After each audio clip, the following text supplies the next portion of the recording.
বিসমিল্লাহির রহমানির রহিম। বইয়ের নাম জামাত ইসলামীর ২৯ বছর।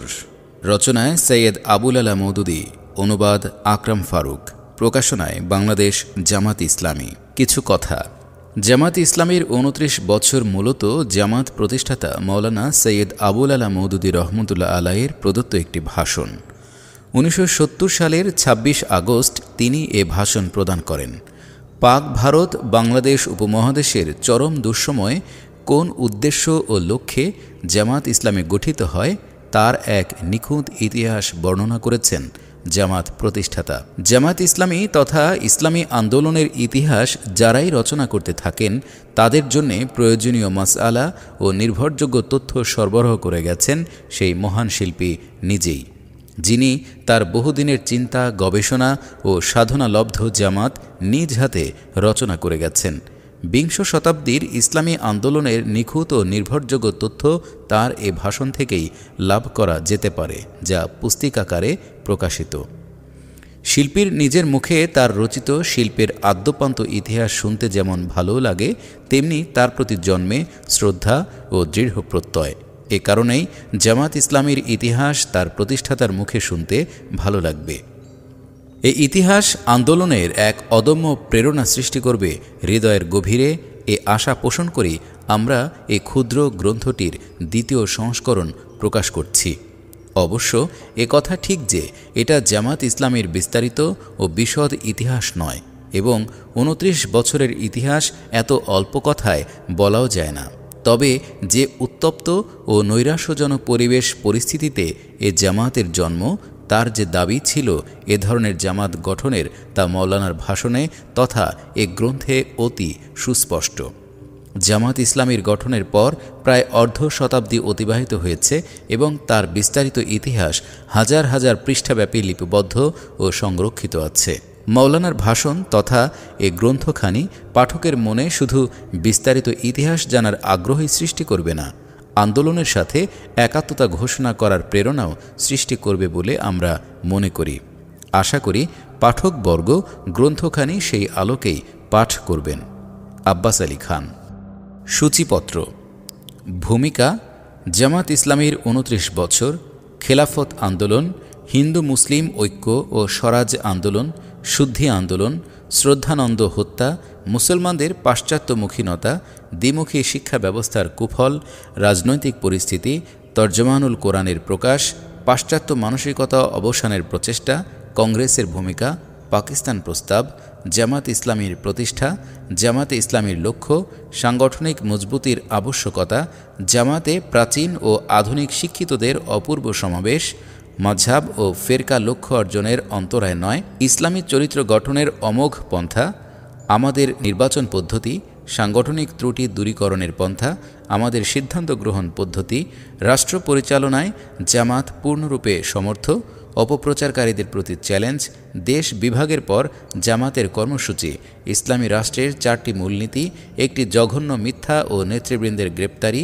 খতমে নবুয়তের আন্দোলন, ইসলামী শাসনতন্ত্র বানচালের ষড়যন্ত্র, স্বৈরাচারী আইয়ুবের কবলে জামাত ইসলামী, জামাতকে বেআইনি ঘোষণা, জাতীয় কল্যাণে জামাতের অবদান, নিষ্ঠাবান কর্মী বাহিনী সংগঠনে জামাত, ইসলাম বিরোধী শক্তির মোকাবেলায় জামাত, উপসংহার।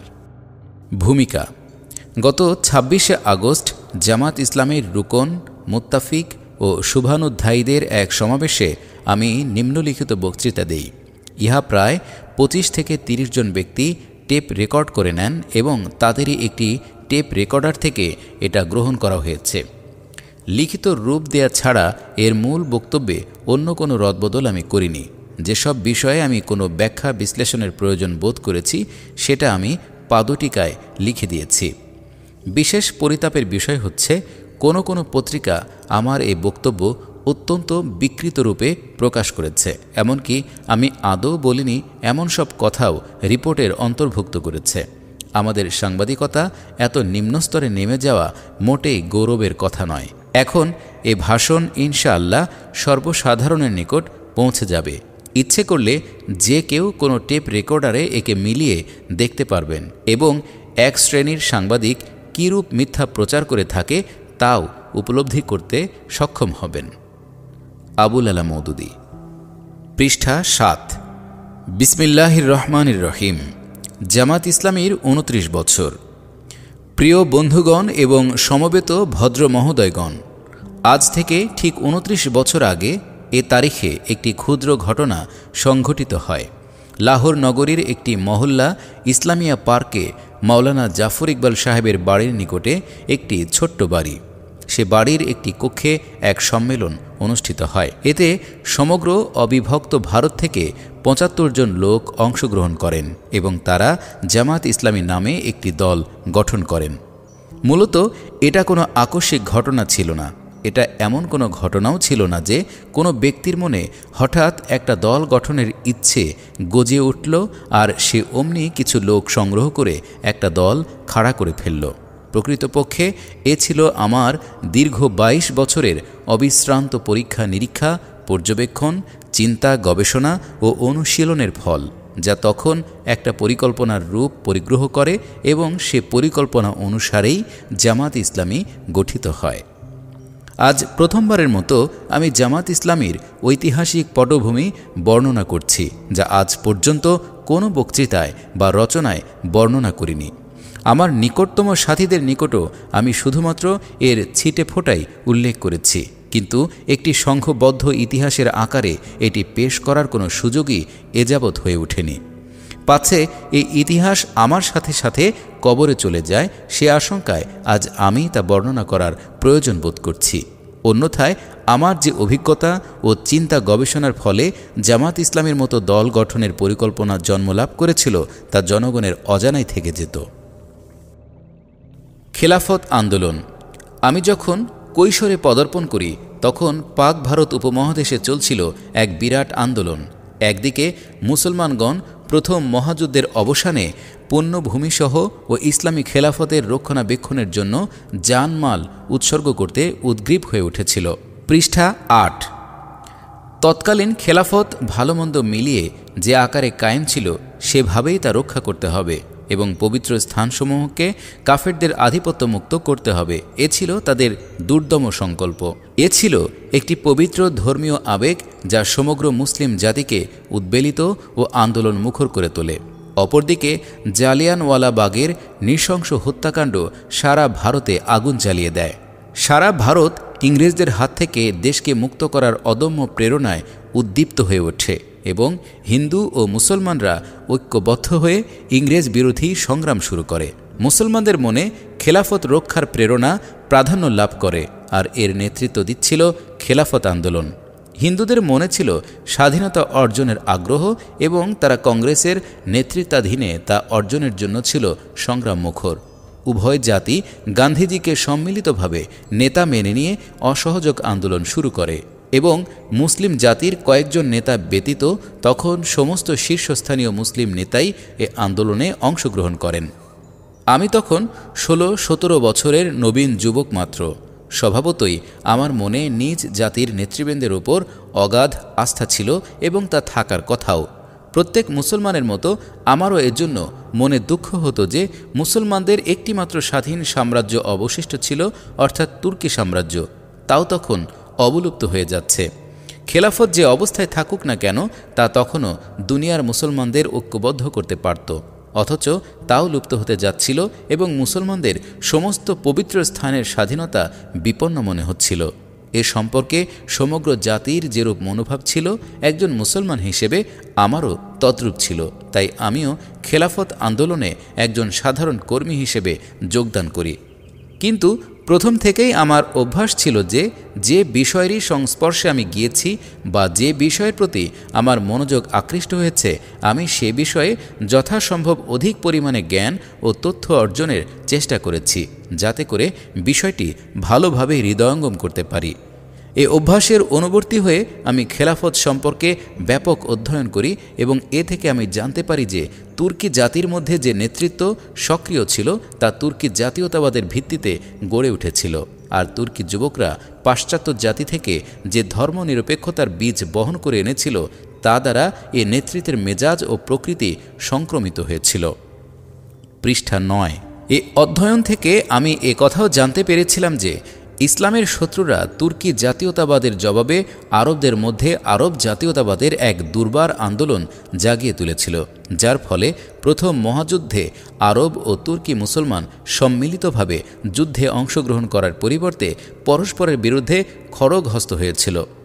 তুর্কি নেতৃবৃন্দ একদিকে ইসলামী খেলাফতের পরিচালনা অব্যাহত রাখতে চান, অপরদিকে তাকে ধর্মনিরপেক্ষতার ভিত্তিতে চালাতে চান। এর চেয়ে নির্বুদ্ধিতা আর কি থাকতে পারে?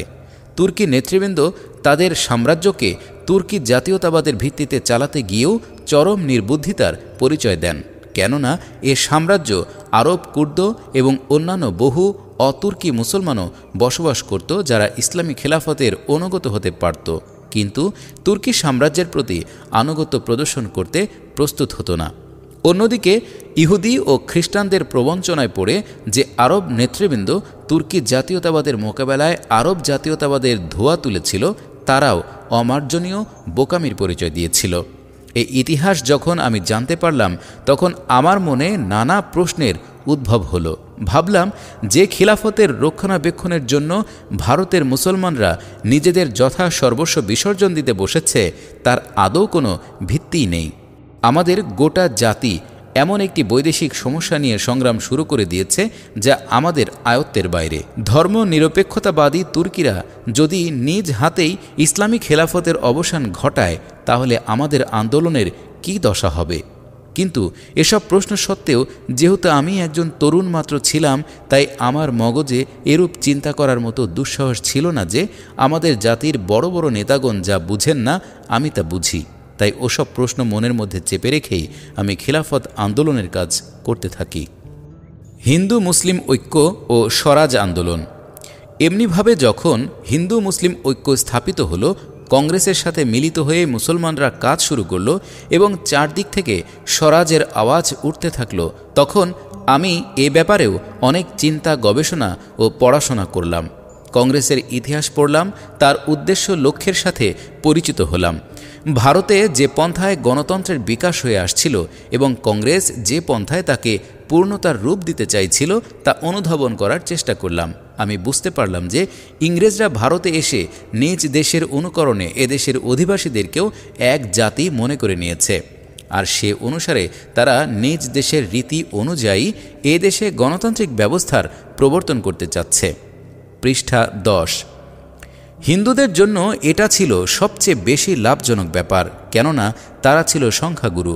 তারা মনে করত যে ভারতের সমস্ত অধিবাসীকে এক জাতি ধরে নিয়ে যে গণতান্ত্রিক ব্যবস্থা প্রতিষ্ঠিত হবে, তাতে তারা একতরফা ফায়দা লুটতে পারবে এবং এতে শেষ পর্যন্ত মুসলমানরা শুধু হিন্দুদের অধীনস্থই হবে না, বরং কার্যত এক প্রকারের গোলামে পরিণত হবে। কংগ্রেসের ইতিহাস অধ্যয়নের পর যখন আমি এ কথা উপলব্ধি করলাম, তখন আমার মনে প্রশ্ন দেখা দিল যে আমাদের জাতির নেতৃবৃন্দ কিভাবে কংগ্রেসের সাথে ঐক্য স্থাপন করছেন। আমার পক্ষে এটাও বিস্ময়কর ছিল যে শুধু তখনই নয়, বরং তারপরেও কয়েক বছর পর্যন্ত সমস্ত শীর্ষস্থানীয় মুসলিম নেতাগণ উপমহাদেশে মাত্র একটি জাতি বাস করে ধরে নিয়ে একটি স্বাধীন গণতান্ত্রিক সরকার গঠনে সম্মত ছিলেন এবং তার মধ্যে মুসলমানদের জন্য শুধুমাত্র শাসনতান্ত্রিক রক্ষা কবচের ব্যবস্থা হলেই সন্তুষ্ট ছিলেন। মুসলিম অমুসলিম কিভাবে এক জাতি হতে পারে এবং তাদেরকে এক জাতি ধরে নিয়ে যে গণতান্ত্রিক ব্যবস্থা প্রতিষ্ঠিত হবে, তাতে মুসলমানদের নিরাপত্তার কী ব্যবস্থা হতে পারে, তা একেবারেই আমার বুদ্ধির অগম্য ছিল। শাসনতান্ত্রিক রক্ষা কবচ সম্পর্কে আমি যতই চিন্তা করতাম, ততই স্পষ্টরূপে উপলব্ধি করতাম যে যতদিন ইংরেজদের সরকার বহাল থাকে এবং তারা এ রক্ষা কবচের রক্ষণাবেক্ষণ করে, কেবল ততদিনই তা টিকতে পারে। কিন্তু যদি কোনোদিন ভারত ইংরেজদের কর্তৃত্ব থেকে মুক্তি পায়, তাহলে আর রক্ষা কবচের অস্তিত্ব থাকবে না। তখন এমন করুণ দৃশ্য দেখতে হবে যে স্বাধীন ভারতে মুসলমানরা শাসনতান্ত্রিক রক্ষা কবচের দলিল হাতে নিয়ে ঘুরে বেড়াবে আর হিন্দুরা যা খুশি তাই করতে থাকবে। তখন হিন্দু সংখ্যাগুরুর জুলুম থেকে নিজেদেরকে রক্ষা করতে পারে এমন কোনো শক্তি মুসলমানদের থাকবে না। আমার মনে এই প্রশ্নটি বরাবর চাপা পড়ে থাকে, কেননা আমি আগেই বলেছি একজন যুবকের পক্ষে নিজের সম্পর্কে এরূপ ধারণা করা অত্যন্ত কঠিন ছিল যে আমি জাতির সমস্যা বলেই জাতির নেতৃবৃন্দের চেয়ে ভালো বুঝি। তাই উক্ত প্রশ্ন আমার মনে উপস্থিত থাকা সত্ত্বেও আমি তা নিয়ে জাতীয় নেতৃবৃন্দের পরিচালিত আজাদি আন্দোলনে অংশগ্রহণ করতে থাকি। 1924 সালে আমার মনের সমস্ত চাপা আশঙ্কা হঠাৎ সত্য ঘটনা হয়ে দেখা দিল, আর সেই সাথে জাতীয় নেতৃবৃন্দের প্রতি আমার আস্থাও বিচলিত হলো। তুরস্কের যে ওসমানী খিলাফতের রক্ষণাবেক্ষণের জন্য সারা ভারতের মুসলমানরা সর্বস্ব পণ করে সংগ্রামে অবতীর্ণ হয়েছিল, খোদ তুর্কি শাসকগণ 1924 সালে নাটকীয়ভাবে সে খিলাফতের ব্যবস্থার বিলোপ সাধনের কথা ঘোষণা করে বসলেন। পৃষ্ঠা 11। নিজ দেশের সমস্ত সমস্যাবলীকে অগ্রাহ্য করে যে খিলাফতের জন্যে আমাদের জাতি গোটা বিশ্বের সাথে লড়াই করতে প্রস্তুত হয়েছিল, সেই খিলাফতের নিশানাবাহীরা নিজেরাই ঘাড়ের ওপর থেকে খিলাফতের গুরুভার দূরে নিক্ষেপ করল, আর ভারতের মুসলমানরা তাদের দিকে মোড়ের মতো তাকিয়ে রইল। এ ঘটনার পরিণতি দাঁড়ালো যে আকস্মিকভাবে মুসলিম জাতির মেরুদণ্ড নিদারুণ হতাশায় ভেঙে পড়ল। অপরদিকে 1924 সালেরই শেষের দিকে সেই হিন্দু মুসলিম ঐক্য খতম হয়ে গেল, যার ভিত্তিতে এ যুগান্তকারী আন্দোলন শুরু হয়েছিল। ভারতের স্থানে স্থানে হিন্দু মুসলিম দাঙ্গার হিড়িক পড়ে গেল এবং এসব দাঙ্গায় গান্ধী থেকে শুরু করে সকল স্তরের হিন্দু নেতাদের নীতি ছিল যে মুসলমান মজলুম হলেও তার নিন্দা করা আর হিন্দু জালেম হলেও তার সমর্থন করাই চাই। 1924 সালের শেষের দিকে এ নীতি স্পষ্টরূপে ধরা পড়েছিল। এ থেকে বোঝা গিয়েছিল যে হিন্দু মুসলিম ঐক্য সম্পূর্ণ অর্থহীন ব্যাপার এবং তা কখনো বাস্তবায়িত হওয়া সম্ভব নয়। শুদ্ধি আন্দোলন। এরপর 1925 সালে স্বামী শ্রদ্ধানন্দ শুদ্ধি আন্দোলন মুসলমানদেরকে হিন্দু বানানোর আন্দোলন শুরু করলেন। এ শ্রদ্ধানন্দকেই হিন্দু মুসলিম ঐক্যের যুগে মুসলমানরা নিজেরাই দিল্লি জামে মসজিদের মোকাব্বারে দাঁড় করিয়ে তাকে দিয়ে বক্তৃতা করিয়েছিলেন। কেউ কেউ এরূপ ধারণা পোষণ করেন যে শ্রদ্ধানন্দকে মসজিদের মিম্বরের ওপর দাঁড় করানো হয়েছিল, অথচ এ ধারণা ঠিক নয়। আসলে তাকে মোকাব্বারের ওপর দাঁড় করানো হয়েছিল। দিল্লি জামে মসজিদের যে উঁচু স্থানটায় দাঁড়িয়ে মুয়াজ্জিন তকবীর দিয়ে থাকে তাকেই বলা হয় মোকাব্বার। আমি স্বয়ং তখন জামে মসজিদের সে জনসমাবেশে উপস্থিত ছিলাম। আমি শ্রদ্ধানন্দকে মসজিদের মোকাব্বরের ওপর দাঁড়িয়ে বক্তৃতা দিতে দেখে বিস্ময়ে হতবুদ্ধি হয়ে যাচ্ছিলাম। ভাবছিলাম যে মুসলমানদের কোন পাগলামিতে পেয়ে বসল যে তারা একজন হিন্দুকে ডেকে এনে জামে মসজিদের মোকাব্বরে দাঁড় করিয়ে বক্তৃতা দেয়াচ্ছে। এর মাত্র 2-3 বছর যেতে না যেতেই এ লোকটি মুসলমানদের এ উদারতার এভাবে প্রতিশোধ নিল যে প্রকাশ্যে শুদ্ধি আন্দোলন শুরু করে দিল। যখন শুদ্ধি আন্দোলন শুরু হয় তখন আবার আমি সেটি নিয়ে চিন্তা গবেষণা ও পড়াশোনা শুরু করি। আমি চিন্তা করতাম যে এক সময়ে মুসলমানরাই সারা দুনিয়ায় ইসলাম প্রচার করত, আর আজ কিনা অবস্থা এত দূরে গিয়ে পৌঁছেছে যে এই উপমহাদেশে এক ব্যক্তি মুসলমানদেরকে প্রকাশ্যে হিন্দু বানানোর ধৃষ্টতা দেখাচ্ছে। পৃষ্ঠা 12। আমি সে যুগে এই বিষয় নিয়ে যতদূর পড়াশোনা করি তা থেকে আমি এ সিদ্ধান্তে উপনীত হই যে মুসলমান প্রকৃতপক্ষে একটি মিশনারি জাতির নাম। শুধু একটি জাতির নাম নয়, মুসলমান এমন একটি জাতির নাম যার দুনিয়ায় নিজস্ব মিশন রয়েছে। ইসলাম কখনো পেশাদার প্রচারকদের দ্বারা প্রচারিত হয়নি এবং প্রতিটি মুসলমান হিসেবেই একজন প্রচারক। তার শুধু নিজের মুসলমান হওয়াই যথেষ্ট নয়, বরং নিজের আচার আচরণ, আলাপ ব্যবহার, চাল চলন, স্বভাব চরিত্র, মোট কথা প্রতিটি বিষয় দ্বারাই তাকে ইসলাম প্রচার করতে হয়। যতদিন মুসলমানদের মধ্যে একটি মিশনারি জাতির এসব গুণ বৈশিষ্ট্য বিদ্যমান ছিল, ততদিন তারা তরবারি ছাড়াই নিছক প্রচারের জোরে দেশের পর দেশ জয় করেছে। সমগ্র ইন্দোনেশিয়া এ প্রচারের কারণেই মুসলমান হয়েছে। কোনো মুসলমান সেখানে তরবারি নিয়ে যায়নি। মালয়েশিয়া, পূর্ব আফ্রিকা, মধ্য আফ্রিকা, পশ্চিম আফ্রিকা এবং আরও কয়েকটি দেশ এমন রয়েছে যেখানে মুসলমানরা নিজ নিজ স্বভাব চরিত্র ও আচার ব্যবহার দ্বারাই মানুষের মন জয় করেছে এবং অসংখ্য জাতিকে মুসলমান বানিয়েছে। এই পাক ভারত উপমহাদেশের কথাই ধরা যাক। এখানে যে কোটি কোটি মুসলমান রয়েছে তাদের সবাই তো আর বিদেশ থেকে আসেনি। তখনকার মুসলিম সরকারগুলো এবং সম্রাটগণ কখনো শক্তি প্রয়োগ করে ইসলাম প্রচার করেননি। যারা মুসলমান হয়েছেন সকলেই কেবল দাওয়াত ও প্রচারের ফলেই মুসলমান হয়েছেন। আমি চিন্তা করে দিশা পেতাম না কী কারণে ইসলামের প্রচার বন্ধ হয়ে গেল। অধিকন্তু হিন্দুরা মুসলমানদের মধ্যে হিন্দু ধর্ম প্রচারের সাহস কোথা থেকে পেল? এসব প্রশ্নের সমাধান লাভের জন্য আমি আবার চিন্তা গবেষণা ও পড়াশোনায় আত্মনিয়োগ করি। অবশেষে আমি উপলব্ধি করি যে মুসলমান দীর্ঘদিন ধরে নিজেদের প্রচারক বা মিশনারি জাতি হওয়ার দিকটা বিস্তৃত হয়ে গেছে এবং শুধু একটা জাতিতে পরিণত হয়ে রয়েছে। এখন তাদের কার্যকলাপ দ্বারা কার্যত কথাই প্রমাণিত হচ্ছে যে কলেমা পড়লে বা না পড়লে মানুষের জীবনে কোনো পার্থক্য সূচিত হয় না। একজন অমুসলিম যত বড় মিথ্যাবাদী হতে পারে, অনেক মুসলমানও তত বড় মিথ্যাবাদী হতে পারে। একজন অমুসলিম যতখানি দুর্নীতিপরায়ণ হতে পারে, অনেক মুসলমানও ততখানি দুর্নীতিপরায়ণ হতে পারে। মুসলমানও ব্যভিচার করে, অমুসলমানরাও করে। মুসলমানরাও ঘুষখোর হতে পারে, অমুসলমানরাও হতে পারে। মুসলমানরা যখন নিজেদের এ পরিচয় অন্যান্য জাতির সামনে তুলে ধরে, তখন এখানে ইসলামের প্রচার ও প্রসারের কোনো উপায়ই থাকতে পারে না। পৃষ্ঠা 13। এরপর হিন্দুদের মনে মুসলমানদের মধ্যে শুদ্ধি আন্দোলন চালানোর সাহস জন্মানো সম্পূর্ণ স্বাভাবিক। তারা বলতে পারে যে তোমাদের ও আমাদের পূর্বপুরুষ হিন্দু ছিল, এখন ধর্ম পরিবর্তন করেও যখন তোমাদের জীবনে ও চরিত্রে বিশেষ কোনো পার্থক্য আসেনি, তখন পৈতৃক ধর্মের দিকে ফিরে আসো। এ সময়ে আমি আল জমিয়ত পত্রিকায় একটি ধারাবাহিক নিবন্ধ লিখি। এই নিবন্ধটি তখন ইসলামে শক্তির উৎস নামে একটি বইয়ের আকারে প্রকাশিত হয়েছে। এতে আমি আমার চিন্তা গবেষণার ফল সম্পূর্ণরূপে ব্যক্ত করে দিয়েছিলাম। সে সময় থেকে আমার মন মগজে এই বিশ্বাস বদ্ধমূল হয়ে আছে যে পুনরায় একটি মিশনারি তথা আন্দোলনমুখর জাতিতে পরিণত হওয়ার মধ্যেই মুসলমানদের মুক্তি নিহিত রয়েছে। অবিভক্ত ভারতে মুসলমানরা যে জটিল সমস্যায় জর্জরিত ছিল, আমার দৃষ্টিতে তা থেকেও মুক্তি লাভের এ একই পথ ছিল। নচেত শুধুমাত্র একটি জাতি হিসেবে বাস করলে এখানে তাদের কল্যাণ নেই। শ্রদ্ধানন্দ হত্যা। এরপরে 1926 সালে জনৈক মুসলমান স্বামী শ্রদ্ধানন্দকে হঠাৎ হত্যা করে বসল এবং সঙ্গে সঙ্গে সমগ্র ভারতে ইসলাম ও মুসলমানদের বিরুদ্ধে এক ভয়াবহ আক্রমণাত্মক অভিযান শুরু হয়ে গেল।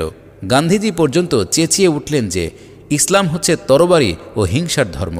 এ সময়ে আমার মনে এ সংকল্প জন্মে যে আমি ইসলামের জেহাদ নীতি সম্পর্কে বিস্তারিতভাবে অনুশীলন করে তা বুঝার চেষ্টা করব এবং এ বিষয়টি বিস্তারিতভাবে বিশ্লেষণ করব। আমার এই অধ্যয়ন ও অনুশীলনের ফল হচ্ছে আমার গ্রন্থ আল জিহাদ ফিল ইসলাম। এটি আজও পুস্তিকাকারে বর্তমান। এ অধ্যয়ন ও অনুশীলনকালে আমি বুঝতে পারি যে ইসলাম মূলত এজন্য দুনিয়ায় আসেনি যে কুফরি ব্যবস্থার অধীনে দেশ শাসিত হবে এবং মুসলমানরা এ বাতিল শাসন ব্যবস্থার পদানত হয়ে থাকবে। ইসলাম এসেছে এজন্যে যে পৃথিবীতে কর্তৃত্ব ও প্রভুত্বের চাবিকাঠি মুসলমানদের হাতেই নিবদ্ধ থাকবে আর অমুসলিমরা তার অধীন হয়ে থাকবে। পাদটিকা 1। মৌলানা মোহাম্মদ আলী জওহারের এক বক্তৃতা শুনে আমি এরূপ সংকল্প গ্রহণ করি। তিনি অত্যন্ত বেদনার সাথে বলেছিলেন যে আজ ইসলামের জেহাদ নীতির বরাত দিয়ে ইসলাম সম্পর্কে অপপ্রচার চালানো হচ্ছে, তাই এ জেহাদ নীতির পূর্ণ বিশ্লেষণ অত্যন্ত প্রয়োজন। কেউ যদি এ প্রয়োজন পূরণ করতে এগিয়ে আসত তবে জাতির বিরাট উপকার হতো। এই তত্ত্ব অনুসন্ধানকালে আমি এ সত্য উপলব্ধি করতে সক্ষম হই যে মুসলিম জাতির ন্যায় ইসলামী রাষ্ট্রও একটি মিশনারি রাষ্ট্র হয়ে থাকে এবং তা ন্যায়নীতি ও সুবিচার, সততা, দরিদ্রের সেবা এবং অন্যান্য সদাচরণের দ্বারা সারা দুনিয়ার সামনে ইসলামের শ্রেষ্ঠত্ব ও ন্যায় নিষ্ঠতার সাক্ষ্য দেয়। তার আইন, আদালত, পুলিশ, সেনাবাহিনী, কূটনৈতিক বিভাগ, মোট কথা তার প্রতিটি কাজে মুসলমান ও অমুসলমানের মধ্যকার পার্থক্য স্পষ্ট হয়ে ওঠে। একটি জাতি ও রাষ্ট্রকে ইসলাম কী রঙে রঞ্জিত করে আর কুফরি বা তার কী রূপ দেয় তা পরিষ্কার হয়ে যায়। এদিক থেকে ইসলামী রাষ্ট্র মূলত একটি প্রচার ও দাওয়াত সর্বস্ব রাষ্ট্র। দুনিয়ায় আল্লাহর কালেমাকে সমুন্নত করাই তার কাজ, আর জিহাদেরও প্রকৃত উদ্দেশ্য হচ্ছে কুফরের ওপর ইসলামকে জয়যুক্ত করা। এ সত্য সে সময়ই আমার মনে বদ্ধমূল হয়ে গিয়েছিল আর তারপরেও অবিরাম এটি আমাকে অনুপ্রাণিত করতে থাকে। পৃষ্ঠা 14। মুসলমানদের পাশ্চাত্যমুখীনতা। 1924 সালের পর ভারতে মুসলমানদের মধ্যে সাংঘাতিক বিভেদ ও বিশৃঙ্খলা ছড়িয়ে পড়ে এবং 14-15 বছর পর্যন্ত সমগ্র জাতি মারাত্মক মানসিক জড়তা ও বিভ্রান্তিতে জর্জরিত থাকে। এ সময় ক্রমাগত এমন সব পরিস্থিতির সৃষ্টি হতে থাকে যা দেখে আমার মনে হতে লাগলো যে মুসলমানরা সোজা ধ্বংসের দিকে ধাবিত হচ্ছে। এ সম্পর্কে আমি মাত্র 3-4টি উদাহরণ পেশ করব। এ সময় তুরস্কে এবং তুরস্কের দেখাদেখি অন্যান্য মুসলিম দেশে পাশ্চাত্য সভ্যতার অনুকরণের এক তীব্র প্রবণতা দেখা দেয়। মুসলমানদের জাতীয় পোশাক পরিবর্তন করা হয়, তুরস্ক থেকে আরবি বর্ণমালাকে নির্বাসিত করা হয় এবং ইসলামী শরীয়তকে দেশের আইনের মর্যাদা থেকে অপসারণ করা হয় এবং পাশ্চাত্য দেশগুলো থেকে আইন কানুন আমদানি করে কার্যকর করা হয়। এমনকি মুসলমানদের ব্যক্তিগত আইনে পার্সোনাল ল পর্যন্ত হস্তক্ষেপ করা হয়, যা পাশ্চাত্য সাম্রাজ্যবাদও কোনো মুসলিম দেশে করতে সাহস হয়নি। ভারতের মুসলমানদের ওপরও এসব বিষয়ের প্রভাব পড়ে। তারাও ভাবতে শুরু করে যে তাদের পাশ্চাত্য পোশাক পরিচ্ছদ গ্রহণ এবং পাশ্চাত্য সভ্যতার অনুকরণ করা উচিত। এমনকি বহু লোক আমাদের বর্ণমালা পর্যন্ত পরিবর্তন করতে প্রস্তুত হয়ে যায়। ওই সময় আমি পোশাক সম্বন্ধে একটি প্রবন্ধ লিখি। এ প্রবন্ধে আমি বলেছিলাম যে পোশাক কোনো মামুলি জিনিস নয়। বাহ্যত এক পোশাক বাদ দিয়ে অন্য পোশাক পরিধান করা বেশি দোষণীয় মনে না হতে পারে, কিন্তু মূলত এর পেছনে খুব গভীর কৃষ্টিগত, ঐতিহ্যগত ও মনস্তাত্ত্বিক কার্যকারণ ক্রিয়াশীল থাকে এবং পোশাক পরিবর্তনের প্রভাব অত্যন্ত সুদূর প্রসারী হয়ে থাকে। পৃষ্ঠা 15। এ প্রবন্ধ সর্বপ্রথম 1929 সালে মায়ারেফ পত্রিকায় প্রকাশিত হয়। বর্তমানে তা আমার গ্রন্থ তাফহিমাতে অন্তর্ভুক্ত। এ সময় প্রকাশ্যে মুসলমানদের মধ্যে নাস্তিকতা ও ধর্মহীনতার প্রচার শুরু হয়ে যায়। মুসলমানদের ঈমান ও প্রত্যয়কে নস্যাৎ করার উদ্দেশ্যে পত্রপত্রিকা প্রকাশিত হতে থাকে। এ সময় এমন সব পত্রিকাও প্রকাশিত হতে থাকে যা সাহিত্যের নামে মুসলমানদের মধ্যে প্রকাশ্যে চরিত্রহীনতা, বেহায়াপনা, নগ্নতা ও প্রেম প্রণয়ের বীজ ছড়ানো শুরু করে। এর কিছু নমুনা আমি আমার গ্রন্থ পর্দায় উল্লেখ করেছি। এসব পত্র পত্রিকার মাধ্যমে যে ধরনের ন্যাক্কারজনক প্রচারণা চালাতে থাকে এবং যে ধরনের সাহিত্য জনগণের মধ্যে পৌঁছাতে থাকে তা দেখে আমি অনুভব করতাম যে জাতি হিসেবে আমাদের অস্তিত্ব মারাত্মক হুমকির সম্মুখীন। কেননা যে জাতি সংখ্যাগুরু কাফেরের মধ্যে বসবাস করে তার ঈমান ও চরিত্র যদি এভাবে ধ্বংস করে দেয়া হয়, তাহলে সে কি করে আপন অস্তিত্ব টিকিয়ে রাখতে পারে? সে সময় মুসলমানদের মধ্যে কমিউনিজমের প্রচারও শুরু হয়। কমিউনিস্টরা আলিগড় বিশ্ববিদ্যালয়কে প্রচার ঘাঁটি বানিয়ে দেশের শিক্ষিত জনগণের মধ্যে কমিউনিজম প্রচার করতে শুরু করে। পাদটিকা। কেউ কেউ আমার এই উক্তিকে চ্যালেঞ্জ করেছেন, অথচ সে সময় যেসব ইসলামী মনোভাবাপন্ন তরুণ আলিগড়ে শিক্ষারত ছিলেন তারা এখনও জীবিত আছেন। কমিউনিস্টরা কিভাবে মুসলিম বিশ্ববিদ্যালয়কে নিজেদের প্রচার ঘাঁটিতে পরিণত করেছিল সে সম্পর্কে তারা সাক্ষ্য দিতে পারেন। 1936 সালে স্বয়ং বিশ্ববিদ্যালয় কোর্ট তরুণ সমাজে নাস্তিকতার প্রসারে উদ্বিগ্ন হয়ে ওঠেন এবং এর প্রতিকারের জন্য প্রস্তাবাবলী আহ্বান করেন। এর জবাবে আমি 1936 সালের আগস্ট ও সেপ্টেম্বরে দুটি প্রবন্ধ লিখি, যা এখন আমার তানকিহাত ইসলাম ও পাশ্চাত্য সভ্যতার দ্বন্দ্ব গ্রন্থের অন্তর্ভুক্ত হয়েছে। এর একটি প্রবন্ধে আমি আলিগড় বিশ্ববিদ্যালয়ের জনৈক ছাত্রের একটি চিঠিও উদ্ধৃত করেছি। এ চিঠি দ্বারাই অনুমান করা যায় যে তখন সেখানে কী ধরনের বিভ্রান্ত ছড়ানো হচ্ছিল। দ্বিমুখী শিক্ষা ব্যবস্থার কুফল। ওই সময় আমি আরও অনুভব করি যে মুসলমানদের মধ্যে দুই ধরনের শিক্ষা ব্যবস্থা সম্পূর্ণ পৃথক ধরনের চরিত্র সৃষ্টি করছে। আধুনিক শিক্ষা ব্যবস্থার দরুন লোকেরা ইসলাম থেকে দূরে সরে যাবেই এবং তাদের গোটা মন মানুষ পাশ্চাত্য জ্ঞান বিজ্ঞানের সাহায্যে তৈরি হচ্ছে। আর প্রাচীন শিক্ষা ব্যবস্থায় শিক্ষিত লোকেরা ধর্মীয় বিদ্যা সম্পর্কে যথেষ্ট ওয়াকিফহাল হলেও দুনিয়ার বিষয়াবলী সম্পর্কে অনবহিত থেকে যাচ্ছে। এ দুটো গোষ্ঠী যে মুসলিম জাতির মধ্যে ঐক্য ও সংহতির পরিবর্তে দুটো সম্পূর্ণ পরস্পর বিরোধী চরিত্র ও মন মেজাজ সৃষ্টি করছে তা স্পষ্টতই প্রতীয়মান হচ্ছিল। আধুনিক শিক্ষায় শিক্ষিতরা সমাজ ও রাষ্ট্র পরিচালনার ক্ষমতা রাখা সত্ত্বেও মানসিক দিক দিয়ে ধর্মহীনতার দিকে ধাবিত হচ্ছে। পৃষ্ঠা 16। অপরদিকে প্রাচীন শিক্ষা ব্যবস্থায় শিক্ষিতরা ধর্মপরায়ণতার প্রতিপালন করে যাওয়া সত্ত্বেও সমাজ ও রাষ্ট্র পরিচালনায় যোগ্যতা অর্জন করছেন না। আমি স্পষ্টত দেখতে পাচ্ছিলাম যে এই উভয় শ্রেণীর মধ্যে দূরত্ব বেড়ে চলেছে, এমনকি উভয়ের ভাষা পর্যন্ত বুঝতে অক্ষম। এরূপ পরিস্থিতি দেখে আমার বিশ্বাস আরও দৃঢ় হচ্ছিল যে দূরত্ব খতম না হওয়া পর্যন্ত সংকট থেকে মুসলমানদের মুক্তির সম্ভাবনা নেই। রাজনৈতিক পরিস্থিতি। এবার সে সময়কার রাজনৈতিক পরিস্থিতির উপর দৃষ্টিপাত করা যাক। 1928 সাল পর্যন্ত আজাদির কোনো আন্দোলন মুসলমানদের সহযোগিতা ছাড়া চলতে পারে না, এরূপ একটি সাধারণ ধারণা সারা ভারতে প্রচলিত ছিল। মুসলমানরাও এ ভরসায় ছিল যে কংগ্রেস তাদেরকে সাথে না নিয়ে কোনো আন্দোলন চালাতে পারবে না। কিন্তু 1929 সাল পর্যন্ত গান্ধী বুঝতে পারল যে মুসলমানরা একেবারেই শতধা বিচ্ছিন্ন হয়ে গেছে, তাদের মধ্যে নেতৃত্ব বলতে কিছুই নেই এবং কোনো শৃঙ্খলাও নেই। তাই এখন আমি শুধু হিন্দুদের সাথে নিয়ে ব্রিটিশ সরকারের সাথে সংগ্রাম করে আজাদি হাসিল করতে পারি। 1921 সালে প্রথমবারের মতো তিনি মুসলমানদের সম্বোধন করে বললেন, আমি আজাদির জন্য সংগ্রাম করব, তোমরা এলে তোমাদের সাথে নিয়ে করব, না এলে তোমাদের ছাড়াই করব, আর যদি বিরোধিতা করো তবে বিরোধিতা সত্ত্বেও করব। তার ভাষা ছিল with you or without you or in spite of you. Gandhi যখন এ কথা বললেন তখনই আমি উপলব্ধি করলাম যে এখন আর এদেশে মুসলমানদের কল্যাণ নেই, কেননা তিনি বাস্তবিকই শুধুমাত্র হিন্দুদের সাথে নিয়ে সংগ্রাম করে আজাদি হাসিল করতে সক্ষম ছিলেন এবং মুসলমানরা এমন সাংঘাতিকভাবে বিক্ষিপ্ত ও বিচ্ছিন্ন ছিল যে তারা তার গতিরোধ করতে পারত না। তিনি মুসলমানদেরকে এমন সংকটে নিক্ষেপ করলেন যে তারা তিনটি কাজের মধ্যে একটি করতে বাধ্য হল।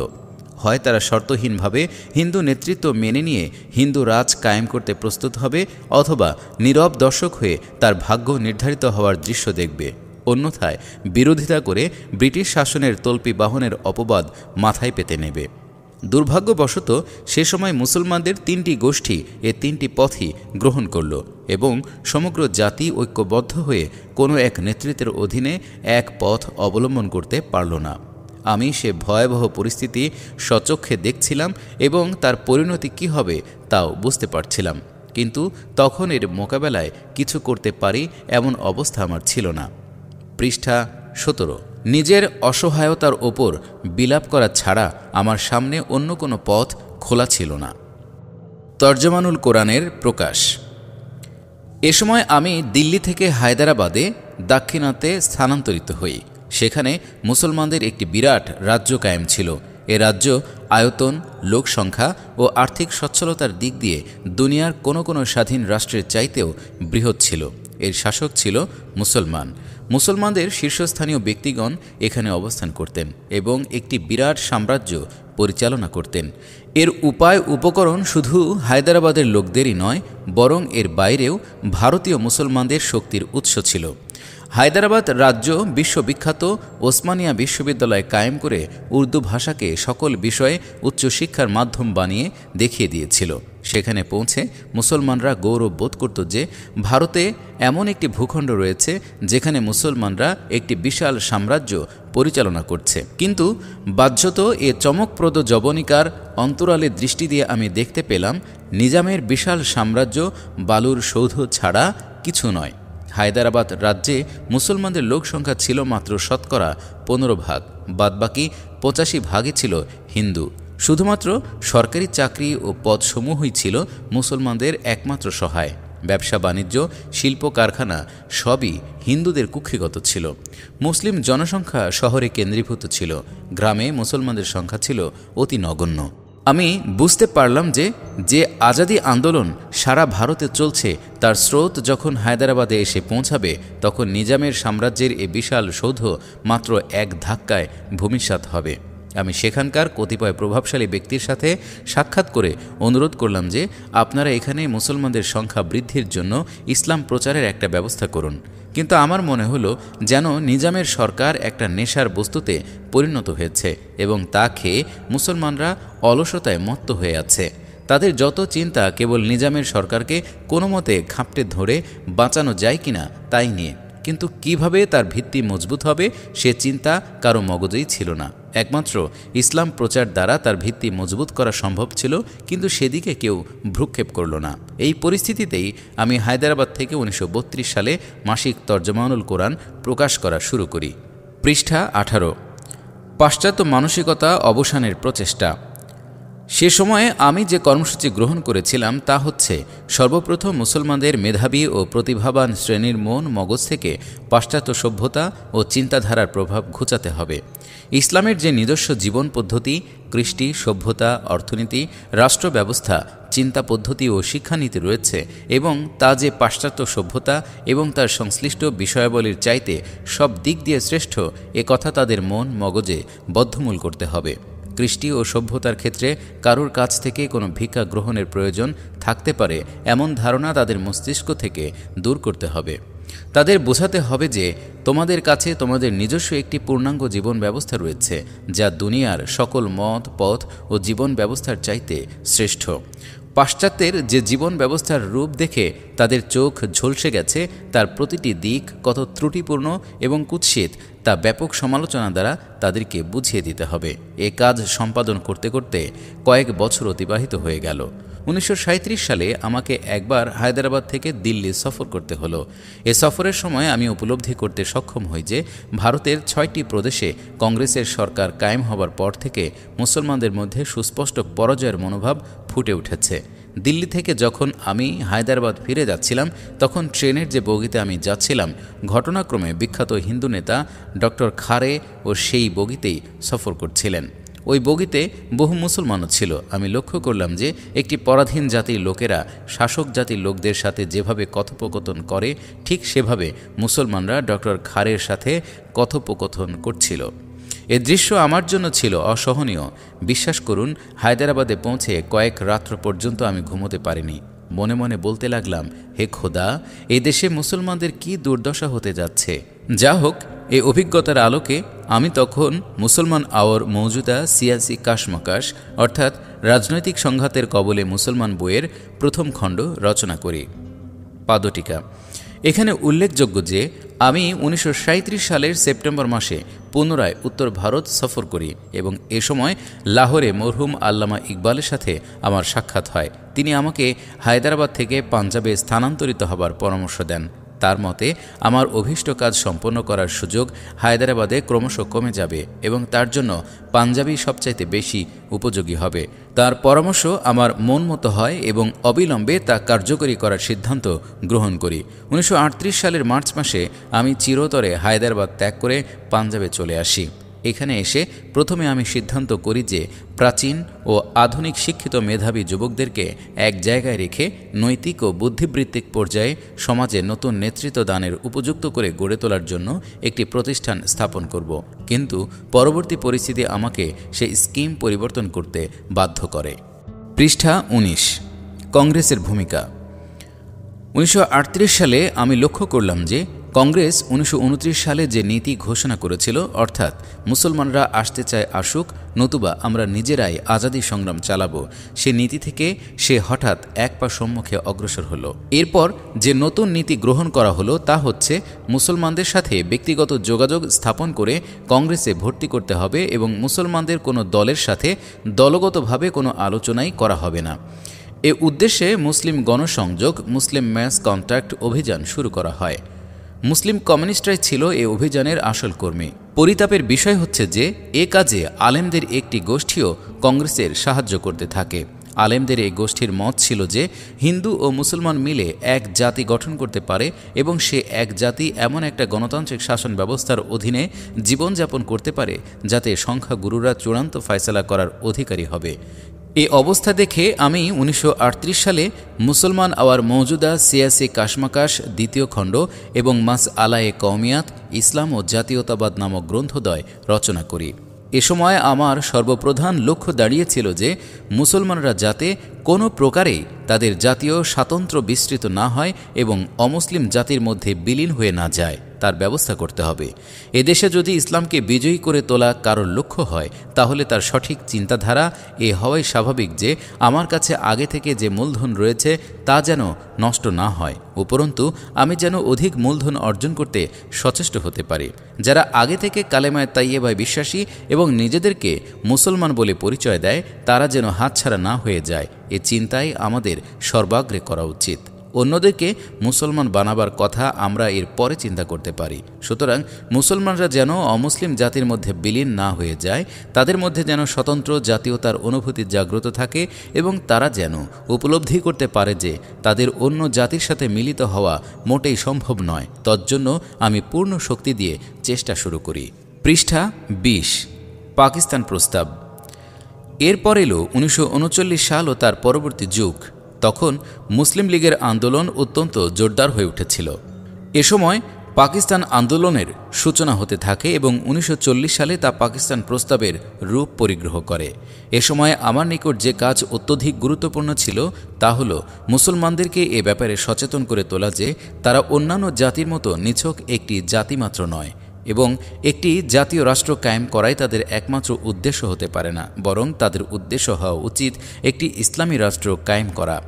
মুসলমান হচ্ছে একটি প্রচারক জাতি, একটি মিশনারি জাতি। তাদের মিশন কখনো ভুলে যাওয়া উচিত নয়। মুসলমানদের উচিত এমন একটি রাষ্ট্র কায়েম করা যা দুনিয়ার বুকে একটি আদর্শ ইসলামী রাষ্ট্র হবে। আমি তখন স্পষ্ট উপলব্ধি করছিলাম যে মুসলমান জাতি এখন খোদার ফজলে হিন্দু জাতির মধ্যে বিলীন হওয়া থেকে রক্ষা পেয়ে গেছে। তার মধ্যে স্বতন্ত্র জাতীয়তার অনুভূতি এত মজবুত হয়ে গেছে যে কোনো গান্ধী বা নেহেরুর সাধ্য নেই যে তাকে হিন্দুদের বা হিন্দুস্তানি জাতীয়তার মধ্যে বিলীন করে দিতে পারে। এখন আমার কাছে আরেকটি বিষয় গুরুত্বপূর্ণ হয়ে দেখা দিল, তা হচ্ছে ইসলামী রাষ্ট্র কাকে বলে, তা কায়েম করার জন্য কী ধরনের চরিত্র প্রয়োজন, কী ধরনের আন্দোলন দ্বারা তা কায়েম করা হতে পারে এবং ইসলামী রাষ্ট্র মুসলিম রাষ্ট্রের মধ্যে মৌলিক ও কার্যত কী কী পার্থক্য বিদ্যমান সে সম্পর্কে মুসলিম জনগণকে সার্বিকভাবে শিক্ষিত করে তোলা। এই উদ্দেশ্যে আমি পুনরায় কতিপয় ধারাবাহিক প্রবন্ধ লিখি, যা মুসলমান আওয়ার মৌজুদা সিয়াসি কাশমাকাশ তৃতীয় খণ্ড নামে প্রকাশিত হয়। এর অধিকাংশ প্রবন্ধ ১৯৩৯ থেকে ১৯৪০ সালে লিখিত হয়। কয়েকটি প্রবন্ধ ১৯৪১ সালেও লিখিত হয়। আজ আমার এ প্রচেষ্টা সম্পর্কে যার যা খুশি তাই বলুক, আমি এসবের কোনোই পরোয়া করি না। আমি পূর্ণ সততার সাথে এখনও বিশ্বাস করি যে তখন এটাই আমার দায়িত্ব ও কর্তব্য ছিল। শুধুমাত্র জাতীয় রাষ্ট্র গঠন করাই মুসলমানদের একমাত্র উদ্দেশ্য ও লক্ষ্য হওয়া উচিত নয়, বরং একটি ইসলামী রাষ্ট্র গঠন এবং ইসলামী রাষ্ট্রের উপযোগী প্রয়োজনীয় চরিত্র নিজেদের মধ্যে গড়ে তোলা উচিত। এ কথা যদি আমি মুসলমানদেরকে বোঝাবার চেষ্টা না করতাম তাহলে আমার কর্তব্যে অবহেলা করা হতো। পৃষ্ঠা ২১। জামাত ইসলামের প্রতিষ্ঠা। কিন্তু যখন আমি অনুভব করলাম যে আমাদের সব চেষ্টা অরণ্যে রোদন তুল্য হচ্ছে, তখন আমি একটি দল গঠনের সিদ্ধান্ত গ্রহণ করলাম। আমার বিশ্বাস ছিল যে এ দলে চরিত্রবান লোকদের সমাবেশ ঘটবে এবং তারা ভবিষ্যতের সম্ভাব্য বিপদ ও বিভ্রান্তিসমূহের মোকাবেলা করতে সক্ষম হবে। বস্তুত এ ছাড়া অন্য কোনো বিকল্প পথ আমার সামনে উন্মুক্ত ছিল না। যে সময় পাকিস্তান আন্দোলন শুরু হয় এবং ১৯৪০ সালে যখন পাকিস্তান প্রস্তাব পাশ হয়, তখনও কেউ দৃঢ় প্রত্যয়ের সাথে বলতে সক্ষম ছিল না যে দেশ নিশ্চয়ই ভাগ হয়ে যাবে এবং পাকিস্তান অবশ্যই কায়েম হবে। এমনকি ১৯৪৭ সালের শুরুতেও পাকিস্তান হবেই এমন ভবিষ্যৎবাণী কেউ করতে পারেনি। এ সময়ে আমার সামনে যে প্রশ্নগুলো সবচেয়ে গুরুত্ববহ ছিল তা হচ্ছে, পরিস্থিতি যে দিকে গড়াচ্ছিল তাতে এক অবস্থা এ হতে পারত যে পাকিস্তানের জন্য চেষ্টা করে মুসলিম লীগ ব্যর্থ হয়ে যেতে পারত এবং ইংরেজ জাতি এক জাতিত্বের ভিত্তিতে ভারতে একটি গণতান্ত্রিক সরকার গঠন করে তাকে হিন্দুদের হাতে সমর্পণ করে চলে যেতে পারত। যদি তাই হয় তাহলে আমাদের পক্ষে কোন ধরনের কাজ করা উচিত? দ্বিতীয় অবস্থা হতে পারত, মুসলিম লীগ তার উদ্দেশ্য কামিয়াব হয়ে যেতে পারে এবং দেশ বিভক্ত হতে পারে। যদি তাই হয় তাহলে যে কোটি কোটি মুসলমান ভারত থেকে যাবে তাদের কি দশা হবে? আর খোদ পাকিস্তানে ইসলামের কি অবস্থা হবে? যে ধরনের লোকেরা পাকিস্তান আন্দোলনে যোগদান করছিল তাদের দেখে আমি নিশ্চিতভাবে বুঝতে পেরেছিলাম যে এসব লোক একত্রিত হয়ে একটি দেশ গড়তে পারে, একটি জাতীয় রাষ্ট্র গঠন করতে পারে, কিন্তু তারা ইসলামী রাষ্ট্র কায়েম করবে এমন আশা কিছুতেই তাদের কাছ থেকে করা যেত না। এক বা একাধিক ব্যক্তির ব্যতিক্রম থাকায় কিছু আসে যায় না। আসল ব্যাপার হলো যারা এ আন্দোলনে সামিল হচ্ছিল, যারা এতে অগ্রণী ছিল, যারা এ আন্দোলন পরিচালনা করছিল, তাদের চরিত্র, তাদের জীবন, তাদের শিক্ষা, ধ্যান ধারণা ও অন্য সব জিনিস দেখে তাদের কাছ থেকে এরূপ আশা করা বাতুলতা মাত্র ছিল। এসব দেখেই আমি বুঝতে পেরেছিলাম যে তারা একটি দেশ গড়তে পারলেও ইসলামী রাষ্ট্র গড়তে পারবে না। তখন মোটের ওপর তিনটি প্রশ্ন প্রকট হয়ে দেখা দিয়েছিল। প্রথমত, দেশ বিভক্ত না হলে মুসলমানদেরকে রক্ষা করার জন্য কি করা যেতে পারে? দেশ বিভক্ত হলে যেসব মুসলমান ভারত থেকে যাবে তাদের জন্য কি ব্যবস্থা করা দরকার? দেশ বিভক্ত হলে যে দেশ মুসলমানদের অংশে পড়বে তাকে মুসলমানদের পরিচালিত অন-ইসলামী রাষ্ট্রে পরিণত হওয়ার থেকে কি করে রক্ষা করা যায় এবং তাকে খাঁটি ইসলামী রাষ্ট্র হিসেবে গড়ে তোলার জন্য কি পন্থা অবলম্বন করা উচিত? পৃষ্ঠা ২২। এসব প্রশ্নের জবাবেই আমি জামাত ইসলামী নামে দল গঠনের চূড়ান্ত সিদ্ধান্ত গ্রহণ করি। ইতিপূর্বে কয়েক বছর ধরে আমি যেসব মতামত প্রকাশ করে আসছিলাম তার কারণে যদিও বিভিন্ন মহল থেকে আমাকে গালিও দেওয়া হচ্ছিল, কিন্তু বহু লোক সেসব মতামতের সমর্থক ছিল এবং তাকে সঠিক বলে বিশ্বাস করত। এসব লোকের সমর্থন ও সহযোগিতায় জামাত কায়েম করা হয়। আমি আগেই বলেছি যে এই পরিকল্পনা হঠাৎ আমার মস্তিষ্কে গজিয়ে ওঠেনি, বরং ২২ বছর ধরে আমি যে পর্যবেক্ষণ ও তত্ত্বানুসন্ধান করেছিলাম এবং তা থেকে যে সব সিদ্ধান্তে আমি উপনীত হয়েছিলাম তারই ভিত্তিতে জামাত গঠিত হয়েছিল। এখন আমি এক এক করে সেসব সিদ্ধান্ত ব্যাখ্যা করব যা আমি আমার অবিশ্রান্ত তত্ত্বানুসন্ধান ও পর্যবেক্ষণ থেকে অর্জন করেছি। আমি ইতিপূর্বেই বলেছি যে ১৯২৫ সাল থেকেই আমি এ বিশ্বাস পোষণ করতাম যে একটি মিশনারি জাতিতে পরিণত হওয়ার মধ্যেই মুসলমানদের মুক্তি নিহিত হয়েছে। মুসলিম জাতি হিসেবে পৃথিবীতে তার একটি মিশন ও লক্ষ্য রয়েছে এবং অন্যান্য জাতির মতো মুসলমানরা একটি সাধারণ জাতি মাত্র নয়, সে কথা তার বিস্তৃত হওয়া উচিত নয়। এজন্য আমি সর্বপ্রথম এ সংকল্প গ্রহণ করলাম যে যাদের মধ্যে এরূপ মিশনারি প্রেরণা বিদ্যমান, যারা নিজেদেরকে একটি মিশনারি তথা আন্দোলনমুখী জাতির অংশ বলে মনে করে এবং মুসলিম জাতিকে একটি আন্দোলনমুখী জাতিতে পরিণত করতে সংকল্পবদ্ধ, তাদেরকে সংঘবদ্ধ করব।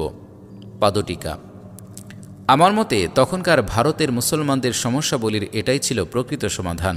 অমুসলিম সংখ্যাগুরুর মধ্যে একটি মুসলিম সংখ্যালঘুর অবস্থান, তদুপরি সংখ্যাগুরুর শাসনভিত্তিক গণতন্ত্র এমন একটি জটিল সমস্যার সৃষ্টি করছিল যে পৃথক নির্বাচন ও শাসনতান্ত্রিক রক্ষা কবচের ব্যবস্থা দ্বারা তার সমাধান করা সম্ভব ছিল না।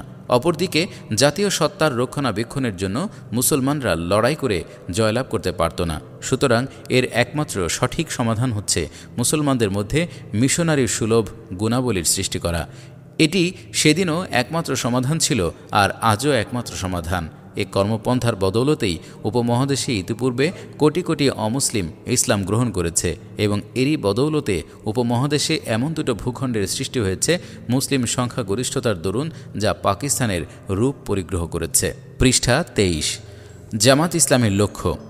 আমি একথাও আগে বলেছি যে ১৯২৬ সালে যখন আমি স্বীয় গ্রন্থ আল জিহাদ ফিল ইসলাম রচনা সম্পন্ন করি, তখন থেকেই আমার মন মস্তিষ্কে এ বিশ্বাস অত্যন্ত মজবুতভাবে বদ্ধমূল হয়েছিল যে ইসলামী জীবন ব্যবস্থার প্রতিষ্ঠাই মুসলমানদের জীবনের মূল লক্ষ্য। একটি নিছক জাতীয় রাষ্ট্র কায়েম করা তাদের লক্ষ্য নয়, বরং দুনিয়ার সামনে আল্লাহর বিধানের বিজয় পতাকা উড্ডীন করতে পারে এমন একটি বিশুদ্ধ ইসলামী রাষ্ট্র কায়েম করাই তাদের জীবনের মূল উদ্দেশ্য।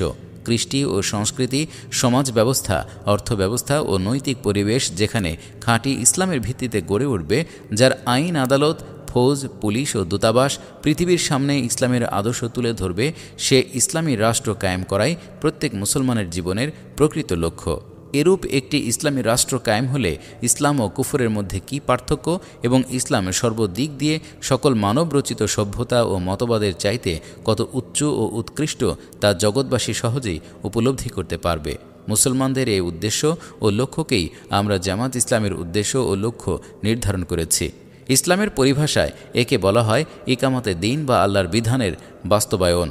কোরআনে ইরশাদ হয়েছে, তোমরা সংঘবদ্ধভাবে আল্লাহর বিধানকে বাস্তবায়িত করো এবং এ ব্যাপারে বিভেদে লিপ্ত হইও না। এ সঙ্গে আমি জামাত গঠন করার ব্যাপারে যে বিষয়ের প্রতি দৃষ্টি রেখেছি তা হচ্ছে, যেসব লোক জামাতের অন্তর্ভুক্ত হবে তারা যেন শুধু আকীদা বিশ্বাসের ব্যাপারে নিষ্ঠাবান হবে না, বরং চরিত্রের দিক দিয়েও নির্ভরযোগ্য হবে। দীর্ঘ ২২ বছরের অভিজ্ঞতা থেকে আমি এই শিক্ষা লাভ করেছিলাম যে ভালো লোকের সাথে সাথে অবিশ্বস্ত ও অনির্ভরযোগ্য লোক ঢুকে পড়ার কারণেই মুসলমানদের বিভিন্ন আন্দোলন শেষ পর্যন্ত ব্যর্থ হয়ে গেছে। পৃষ্ঠা ২৪। সাংগঠনিক মজবুতির আবশ্যকতা। খেলাফত আন্দোলনে বহু সচ্চরিত্র জ্ঞানী গুণী ও মহৎ লোকের সমাবেশ ঘটেছিল, কিন্তু তার মধ্যে ত্রুটিপূর্ণ চরিত্রের অধিকারী বিপুল সংখ্যক কর্মীও সামিল হয়ে গিয়েছিল এবং নিজেদের কার্যকলাপ দ্বারা আন্দোলন ও আন্দোলনের মহান নেতৃবৃন্দের অপযশ ঘটিয়েছিল। মুসলমানরা লাখ লাখ টাকার চাঁদা সংগ্রহ করে এসব মহৎ কাজের জন্য দান করেছিল, কিন্তু তার একটি বিরাট অংশ এসব অসাধু কর্মী আত্মসাৎ করে এবং এর ফলে দীর্ঘকাল পর্যন্ত মুসলমানদের কাছে চাঁদার নাম উচ্চারণ করাই কঠিন হয়ে দাঁড়ায়। কারণ জনগণের নিকট থেকে চাঁদা নিয়ে কাজ করা কর্মীদের ওপর তাদের এত অনাস্থা এসে গিয়েছিল যে নিষ্ঠাবান সৎ কর্মীরাও যদি কোনো ভালো কাজের জন্য চাঁদা চাইত, তাহলেও লোকে ভাবত এরা চাঁদার অর্থ খেয়ে ফেলবে। এসব অভিজ্ঞতার ভিত্তিতেই আমি সিদ্ধান্তে উপনীত হই যে কর্মীর সংখ্যা বেশি হওয়াটাই বড় কথা নয়, বরং নির্ভরযোগ্য চরিত্রের অধিকারী কর্মীদের গুরুত্বই সর্বাধিক। তাই সংখ্যায় কম হলেও আমাদের দলে শুধু বিশ্বাসযোগ্য চরিত্রের লোকদেরই প্রবেশাধিকার থাকা উচিত। আমাদের দলের লোকদের চরিত্র এত নিখুঁত হওয়া চাই যে তাদের কথা ও কাজে যেন সামঞ্জস্য থাকে এবং লোকে বিশ্বাস করতে পারে, তাদের হাতে যেন লোকেরা নিশ্চিন্তে টাকা পয়সা দিতে পারে এবং যে কাজের উদ্দেশ্যে টাকা নেওয়া হলো সে কাজেই তা ব্যয় হবে, এই ব্যাপারে যেন জনগণের পূর্ণ বিশ্বাস জন্মে।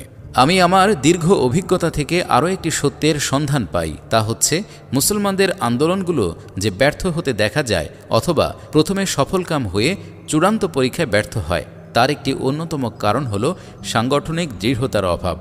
আমি তাই ফয়সালা করলাম যে জামাত ইসলামের সংগঠন অত্যন্ত দৃঢ় ও কঠিন হতে হবে। এতে বিন্দুমাত্র শৈথিল্য বরদাস্ত করা চলবে না, চাই দলের কেউ থাক বা না থাক। সর্বাধিক প্রিয় ব্যক্তিও যদি দল ত্যাগ করে চলে যায় তা যাক, তবু সংগঠনে শিথিলতা আসতে দেয়া যাবে না। কেননা একটি এবড়ো থেবড়ো দল কখনো সুসংগঠিত বাতিল শক্তির মোকাবেলা করতে পারে না। পক্ষান্তরে একটি ক্ষুদ্র দল যদি সুসংগঠিত হয় এবং কর্মকুশলতার সাথে কাজ করে, তাহলে তা একটি গোটা জাতিকে বাঁচিয়ে রাখতে পারে। আপনি লাখ লাখ মানুষ জমা করে ফেলুন, যদি তার মধ্যে অটুট শৃঙ্খলা ও সংগঠন না থাকে, তাহলে সে জনসমাবেশ কোনো কাজ সম্পাদন করতে পারবে না। এজন্য আমরা জামাতে যোগদান করার জন্য একটি মানদণ্ড নির্ধারণ করি। ইসলামের দৃষ্টিতে সে মানদণ্ড হবে মুসলমান হওয়ার ও মুসলমান থাকার ন্যূনতম শর্ত। আমরা এর মধ্যে মন গড়া বিষয় সংযোজন করিনি। পৃষ্ঠা 25। কেবল মুসলমানদের ওপর আল্লাহ যে কাজগুলোকে ফরজ হিসাবে বাধ্যতামূলক করে দিয়েছেন, আমাদের প্রত্যেক সদস্যকে তা কড়াকড়িভাবে পালন করে চলতে হবে। এ ফরজ কর্তব্যগুলো পালনের ব্যাপারে কোনো শিথিলতা বরদাস্ত করা হবে না। অনুরূপভাবে ইসলামে যে বিষয়গুলো হারাম করা হয়েছে, আমাদের সদস্যদের কেউ তার কোনো একটাও লঙ্ঘন করতে পারবেন না। আপনি যখন লোকদেরকে অন্যায় কাজ থেকে বিরত রাখতে চান, তখন আপনি নিজেই অন্যায় কাজে লিপ্ত হলে আপনার নসিহত কে শুনবে? অবশ্য জামাতের সদস্য ছাড়াও সমাজে বহু লোক রয়েছেন যারা আমাদের উদ্দেশ্য ও লক্ষ্যকে পছন্দ করেন এবং আমাদের সাথে সহযোগিতা করতে চান, কিন্তু তারা সদস্য পদের বাধ্যবাধকতা ও জামাতের নিয়ম শৃঙ্খলা পুরোপুরিভাবে পালন করতে প্রস্তুত নন। তাদের জন্য আমরা একটি ব্যবস্থা করেছি। তাদেরকে আমরা মুত্তাফিক সমর্থক হিসেবে নিজেদের সাথী করে নেয়ার সিদ্ধান্ত করেছি, যাতে শারীরিক, আর্থিক ও নৈতিক যে ধরনের যতটুকু সহযোগিতাই তারা করতে সক্ষম, তা মুত্তাফিক থেকে জামাতের সংগঠন ও শৃঙ্খলায় হস্তক্ষেপ না করেই তারা করতে পারেন। এভাবে আমরা জামাতের সাথে সংযুক্ত লোকদের দু শ্রেণীতে বিন্যস্ত করেছি। এ ব্যবস্থা সম্পর্কে সম্প্রতি আপত্তি তোলা হচ্ছে। বলা হয় এ দলটির সংগঠন এক অদ্ভুত ধরনের, সদস্য মাত্র কয়েকজন আর সবই মুত্তাফিক, অথচ শুধু দাঁড়ানো দর্শকরাই এ আপত্তি তুলে থাকেন। খোদার রহমতে আমাদের মুত্তাফিকগণ জামাতের এ শৃঙ্খলাকেই নির্ভুল মনে করেন। আসল ব্যাপার হচ্ছে কোনো মুত্তাফিকের জন্য আমাদের দলের সদস্য হওয়ার পথ রুদ্ধ নয়। যখনই তারা ইচ্ছে করেন সদস্য হওয়ার শর্তগুলো পূরণ করে এবং জামাতের শৃঙ্খলাকে মনে প্রাণে গ্রহণ করে সদস্য পদের জন্য দরখাস্ত দিতে পারেন। আমাদের মুত্তাফিকেরা জামাতের সদস্যভুক্ত হন, এটা তো আমাদেরই কাম্য। তারা যে সদস্য ও জামাতের নিয়ম শৃঙ্খলা পালনের বাধ্যবাধকতা গ্রহণ করতে নিজেদেরকে অপারগ মনে করছেন, সেটা নিজস্ব অসুবিধের কারণেই। পাদটিকা। জামাতের সংগঠন চালাবার জন্য আমরা যথারীতি একটি গঠনতন্ত্র রচনা করেছি এবং তা প্রকাশিত হয়েছে। এটি আমরা কঠোরভাবে অনুসরণ করে চলি এবং জামাতের কাউকেই এর বিরুদ্ধাচারণ করার অনুমতি দিই না। কেউ এর বিরুদ্ধাচারণ করলে সে সদস্যকে হয় নিজের কাজকর্ম সংশোধন করতে হয়, নতুবা জামাত ত্যাগ করতে হয়। পৃষ্ঠা ২৬। এজন্য তারা কায়িক, আর্থিক ও নৈতিক ইত্যাদি সম্ভাব্য সকল উপায়ে জামাতের সহযোগিতা করে চলেছেন। তাদেরকে মুত্তাফিক বানিয়ে রাখা হলো কেন, এমন অভিযোগ তাদের পক্ষ থেকে কখনো ওঠেনি। জামাতে প্রাচীন ও আধুনিক শিক্ষিতদের অপূর্ব সমাবেশ। একই সংগঠনের মধ্যে প্রাচীন ও আধুনিক শিক্ষিত লোকদের সমন্বয় সাধন করে উভয় শ্রেণীকে মিলিয়ে ইসলামী জীবন ব্যবস্থা প্রতিষ্ঠার জন্য এক দুর্বার গণ আন্দোলন গড়ে তুলতে হবে। এও ছিল জামাত গঠনকালে আমাদের চিন্তার আরেকটি উল্লেখযোগ্য দিক। পূর্বতন অভিজ্ঞতার আলোকে আমি বিশ্বাস করতাম যে শুধুমাত্র আধুনিক শিক্ষিত লোকদের একটি দল, তা সে ইসলামের ব্যাপারে যতই নিষ্ঠাবান হোক না কেন, ইসলাম সম্পর্কে পর্যাপ্ত ও নির্ভুল জ্ঞানের অভাবে একটি ইসলামী ব্যবস্থা কায়েম করতে সক্ষম হবে না। অনুরূপভাবে শুধুমাত্র ইসলামী শিক্ষাপ্রাপ্ত লোকেরা যদিও ইসলাম সম্পর্কে পর্যাপ্ত জ্ঞানও রাখেন, তবু বর্তমান যুগে একটি রাষ্ট্র পরিচালনার জন্য যে ধরনের জ্ঞান প্রয়োজন, সে জ্ঞানের অনুপস্থিতিতে শুধু তাদের নিয়ে গঠিত একটি খালেস ধর্মীয় দল ইসলামী রাষ্ট্র কায়েম করা অথবা একটি আধুনিক রাষ্ট্রকে ইসলামের ভিত্তিতে পরিচালনা করা, এ দুইয়ের কোনোটাই করতে সক্ষম নয়। এসব কারণে আমার মতে উক্ত দু গোষ্ঠীকে একত্র করাই অপরিহার্য ছিল।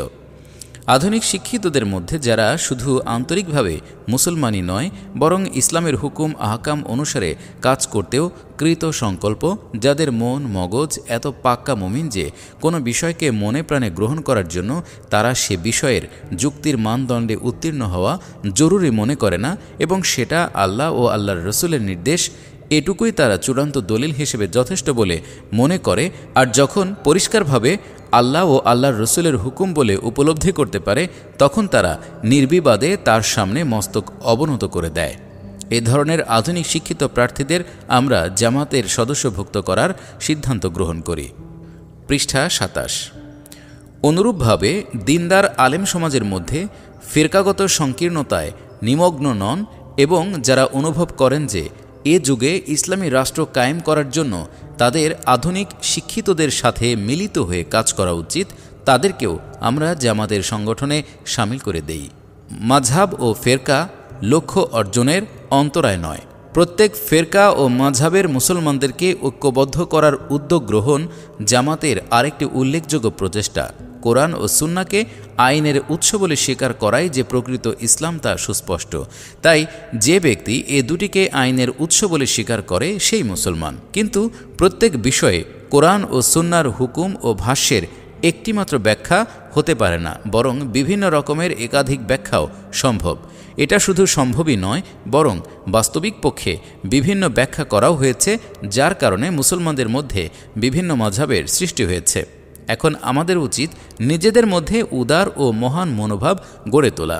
যে মাযহাবের লোকেরা যে ব্যাখ্যা সঠিক মনে করবে সেটা নিজেরাই পালন করে চলবে এবং অন্য মাযহাবের লোকদের ওপর নিজের ব্যাখ্যা জবরদস্তি চাপিয়ে দিতে চেষ্টা করবে না, বরং অন্য মাযহাবের লোকেরা যে ব্যাখ্যা সঠিক মনে করে সে অনুসারে তার কাজ করার অধিকার স্বীকার করে নেয়। কেবলমাত্র এভাবেই আমাদের একত্রে কাজ করা সম্ভব, নতুবা একত্রে কোনো কাজ করা এবং সারা দেশে কোরআন ও সুন্নাহ ভিত্তিক ব্যবস্থা কায়েম করার সম্ভাবনা সুদূর পরাহত। বস্তুত মাযহাবী মতপার্থক্য আমাদের ব্যক্তিগত পর্যায়ে সীমাবদ্ধ রাখতে হবে এবং তার ভিত্তিতে নিজেদেরকে পৃথক পৃথক সংগঠন কায়েম করা উচিত হবে না। পাদটিকা ১। আধুনিক ও প্রাচীন শিক্ষা ব্যবস্থার শিক্ষিত লোকদের মিলিত করে এই চিন্তা ও একই চারিত্রিক বৈশিষ্ট্যের অধিকারী যৌথ নেতৃত্ব সরবরাহ করা একমাত্র জামাতে ইসলামীরই কৃতিত্ব। নচেত ইতিপূর্বে যখনই আলেমগণ আধুনিক শিক্ষিতদের জোটভুক্ত হয়েছেন, কেবল একটি পরিপূরক শক্তি হিসেবে হয়েছেন। নেতৃত্বে তাদের কোনো অংশ ছিল না। একদল গিয়েছেন কংগ্রেসে, আরেক দল মুসলিম লীগে, কিন্তু কংগ্রেস কিংবা মুসলিম লীগের নীতি নির্ধারণে সংশ্লিষ্ট আলেমদের কোনো হাত ছিল না। তারা শুধু নিজ নিজ সমর্থিত দলের পেছনে মুসলমানদের সমর্থন সংগ্রহ করার কাজ করেছেন। পাদটিকা ২। অবশ্য কাদিয়ানীরা মুসলমান নয়, কেননা তারা কোরআন সুন্নাহকে স্বীকার করলেও হজরত মুহাম্মদ সাল্লাল্লাহু আলাইহি ওয়াসাল্লামকে শেষ নবী স্বীকার না করে কোরআন সুন্নাহর ভিত্তি নষ্ট করে দিয়েছে। পৃষ্ঠা ২৮। জামাত ইসলামী মুসলমানদের প্রত্যেক মাযহাবের লোকদের উপর জোর দিয়েছে যে তাদের সর্বপ্রথমে কোরআন ও সুন্নাহ ভিত্তিক জীবন ব্যবস্থা কায়েম করা ও সে উদ্দেশ্যে একই প্রতিষ্ঠানের অন্তর্ভুক্ত হয়ে আন্দোলন চালানোর ব্যাপারে একমত হতে হবে। এভাবে জামাত প্রত্যেক ফেরকা ও মাযহাবের লোকদেরকে দলভুক্ত করতে সক্ষম হয়েছে। এর মধ্যে আহলে হাদিস, বেরলভী, দেওবন্দি প্রভৃতি রয়েছেন। শিয়া মহোদয়দের মধ্যে কেউ কখনো সদস্যভুক্ত না হলেও তাদের মধ্য থেকে বিপুল সংখ্যক মুত্তাফিক এতে শামিল রয়েছেন। এবারে আমি জামাতে যোগদানকারীদের ট্রেনিংয়ের জন্য আমরা কীরূপ ব্যবস্থা অবলম্বন করেছি তার উপর কিঞ্চিত আলোকপাত করব। আমরা ট্রেনিং কেন্দ্র খুলি এবং জামাত কর্মীদেরকে ইসলামী পুস্তকাদিও পড়তে দিই, যাতে করে ইসলামকে তারা ভালোভাবে বুঝতে ও জানতে পারেন। কিন্তু আমাদের দৃষ্টিতে আসল ট্রেনিং হচ্ছে মানুষকে আল্লাহর দ্বীনের দিকে দাওয়াত দেয়া এবং মানুষের সামনে আল্লাহর দ্বীনকে তুলে ধরা। এ কাজ যখন কেউ করতে আরম্ভ করে তখন তার চরিত্রের যে কোনো দিকে যদি কোনো দুর্বলতা দেখা যায়, তখন মানুষ তার সেদিকে আঙ্গুলি নির্দেশ করে বলে ওঠে, নিজের মধ্যে এ দোষ নিয়ে আমাদের নসিহত করতে এসেছ বুঝি? এ এমন এক ট্রেনিং যা ইসলামের দাওয়াত দানকারী প্রত্যেক ব্যক্তি প্রতিদিন লাভ করবে। সব দিক থেকে লোকেরা তাকে ধুয়ে মুছে সাফ করে দেবে এবং শেষ পর্যন্ত সে একজন খাঁটি মুসলমান হবে। এমনিভাবে আত্মশুদ্ধির জন্য আমাদের একটি বিশেষ নিয়ম রয়েছে। আল্লাহর দ্বীনের কাজ করতে গিয়ে গালি শুনতে হবে, কিন্তু কারো গালির জবাবে গালি দেয়া চলবে না। অপরে মিথ্যা অপবাদ রচনা করবে, কিন্তু তার জবাবে মিথ্যা অপবাদ রচনা করা যাবে না। নানা রকমের প্রলোভন আসবে, কিন্তু কোনো প্রলোভনে পড়ে ইসলামের পথ থেকে বিচ্যুত হওয়া চলবে না। আর যত বিপদ মুসিবত ও ক্ষতি লোকসান আসুক তা হাসি মুখে বরদাস্ত করতে হবে। পৃষ্ঠা 29। ভয়াল শক্তিসমূহ ভীতি প্রদর্শন করতে থাকলেও ভীত হয়ে হেদায়েতের পথ পরিত্যাগ করা চলবে না। এ হচ্ছে আমাদের আত্মশুদ্ধির পদ্ধতি। আমার মনে হয় এর চাইতে কষ্টকর আত্মশুদ্ধির পদ্ধতি আর কিছু থাকতে পারে না। এ আত্মশুদ্ধি হুজরা ও খানকায় বসে সম্ভব নয় এবং সংগ্রামের ময়দানে নেমেই সম্ভব। আমাদের নির্বাচন পদ্ধতি। সাধারণভাবে আমাদের বিরোধীরা আমাদের ওপর অপবাদ আরোপ করে থাকে যে জামাত ইসলামী নাকি একটি ফ্যাসিবাদী দল এবং এর অভ্যন্তরে নাকি গণতন্ত্রের নাম নিশানাও নেই। অথচ প্রকৃত ব্যাপার হচ্ছে জামাতে ইসলামের মধ্যে যতখানি গণতন্ত্র রয়েছে তা সম্ভবত দুনিয়ার কোনো দলের মধ্যেই নেই। কিন্তু জামাতের মধ্যে যেহেতু অন্যান্য দলের মতো কর্মকর্তা নির্বাচনের সময় বিভিন্ন প্রার্থী দাঁড়ানো, পদ নিয়ে টানাটানি, পদ না পাওয়ায় ঝগড়া বিবাদ করে দল ত্যাগ কিংবা দলের মধ্য থেকে কোন্দল পাকানো প্রভৃতির কথা তারা কখনো শুনেনি, তাই তারা অবাক হয়ে ভাবে যে এ আবার কি ধরনের দল। লোকেরা যেহেতু বিভিন্ন দলের মধ্যে এ দৃশ্যই দেখতে অভ্যস্ত, অথচ জামাতের মধ্যে দেখতে পায় না, তাই অনুমান করতে আরম্ভ করে যে এতে বোধ হয় কোনো সম্পূর্ণ ফ্যাসিবাদী পন্থার পদ বন্টন করা হয়। অথচ বাস্তব ঘটনা এর সম্পূর্ণ বিপরীত। জামাত শুরু থেকেই তার সংগঠনকে স্বার্থপরতা মুক্ত এবং কর্মীদেরকে সৎ ও নিঃস্বার্থ রাখার জন্য কতিপয় স্থায়ী বিধি নির্ধারিত করে রেখেছে। এর মধ্যে উল্লেখযোগ্য বিধি হচ্ছে, কোনো ব্যক্তি কখনো নিজে কোনো পদের প্রার্থী হবে না, পদ লাভের জন্য ক্যানভাস অথবা অন্য কোনো প্রকার চেষ্টা চালাবে না। এমনকি যদি কারোর মধ্যে বিন্দুমাত্র পদ লোভের চিহ্ন পরিদৃষ্ট হয় অথবা কোনো পদ না পাওয়ায় মর্মাহত বলে মনে হয়, তাহলে তাকে কোনো পদের উপযুক্ত তো ধরাই হবে না, অধিকন্তু তার সদস্য পদের যোগ্যতাও সন্দেহযুক্ত হয়ে পড়বে। জামাতের আমির থেকে শুরু করে নিম্নতম পদসমূহের সব কটির নির্ধারণের জন্য সদস্যদের নিকট সরাসরি ব্যালট প্রেরণ করা হয় এবং সংশ্লিষ্ট পদের জন্য উক্ত সদস্যদের নিকট যিনি যোগ্যতম প্রার্থী তার নাম লিখে দিতে বলা হয়। এর জন্য কোনো ক্যানভাস নেই। কেউ কারোর কাছে গিয়ে ভোট প্রার্থনা করতে পারে না এবং কেউ কারোর পক্ষে সুপারিশও করতে পারে না। যোগ্যতম প্রার্থী বাছাই সম্পূর্ণরূপে ভোটদাতার এখতিয়ারভুক্ত। পৃষ্ঠা 30। সে মনোনীত প্রার্থীর নাম লিখে ব্যালট ডাক মারফত পাঠিয়ে দেয় এবং তারপরে সংখ্যাগরিষ্ঠ ভোটে কর্মকর্তা নির্বাচিত হয়। এইরূপ ব্যালটের মাধ্যমে আমাদের এখানে সাধারণ নির্বাচন অনুষ্ঠিত হয়ে থাকে। সাংগঠনিক ত্রুটি দূরকরণের পন্থা। জামাতের সংগঠনকে ত্রুটিমুক্ত রাখার জন্য আমরা সমষ্টিগত মোসাহাবা অর্থাৎ সমালোচনা বৈঠকের ব্যবস্থা রেখেছি। এতে খোলাখুলিভাবে ভুল ধরা হয়, সদস্য হোক কিংবা কর্মকর্তা সকলেরই বেপরোয়া সমালোচনা চলে। প্রত্যেক ভুলের সংশোধনের চেষ্টা করা হয়। জামাত সদস্যদের সম্মেলনে আমি সর্বপ্রথম নিজেকে সমালোচনার জন্য পেশ করেছি। আমি আমার কর্মীদেরকে প্রকাশ্যে আহ্বান জানিয়েছি, আমার উপর যে আপত্তি থাকে, যে অভিযোগ থাকে বলুন, আমি সকলের সামনে তার জবাব দেওয়ার চেষ্টা করব। কোনো সময় আমার উপর সম্মেলনে ও বৈঠক আদিতে এত কঠোর সমালোচনা হয়েছে যে নতুন সদস্যরা তা দেখে আঁতকে উঠেছে যে একই ব্যাপার, এত লোকের মধ্যে জামাত প্রধানকে এমন নির্মমভাবে পাকড়াও করা হচ্ছে। কিন্তু আমি তাদেরকে এ বলে বুঝিয়েছি যে ভাই, এ পন্থায় তো আমরা আমাদের দলকে সুপথে রাখতে পারি, আপনারা এতে ঘাবড়াচ্ছেন কেন? আমি যদি আমার দলের লোকদেরকে সন্তুষ্ট করতে না পারি তাহলে এ দল পরিচালনার আমি যোগ্য নই। আমার সমালোচনা করা তাদের অধিকার, আর তাদেরকে সন্তুষ্ট করা আমার দায়িত্ব। তাদের যদি কোনো ব্যাপারে ভুল বোঝাবুঝি হয়ে থাকে তাহলে আমি তাদেরকে বুঝিয়ে সন্তুষ্ট করব, আর যদি তাদের অভিযোগ সত্য হয়ে থাকে তাহলে আমি ত্রুটি স্বীকার করে নিজকে সংশোধন করব। এ পন্থায় আমরা এ যাবৎ আমাদের দলকে ত্রুটিমুক্ত রাখার চেষ্টা করেছি। আমাদের সিদ্ধান্ত গ্রহণ পদ্ধতি।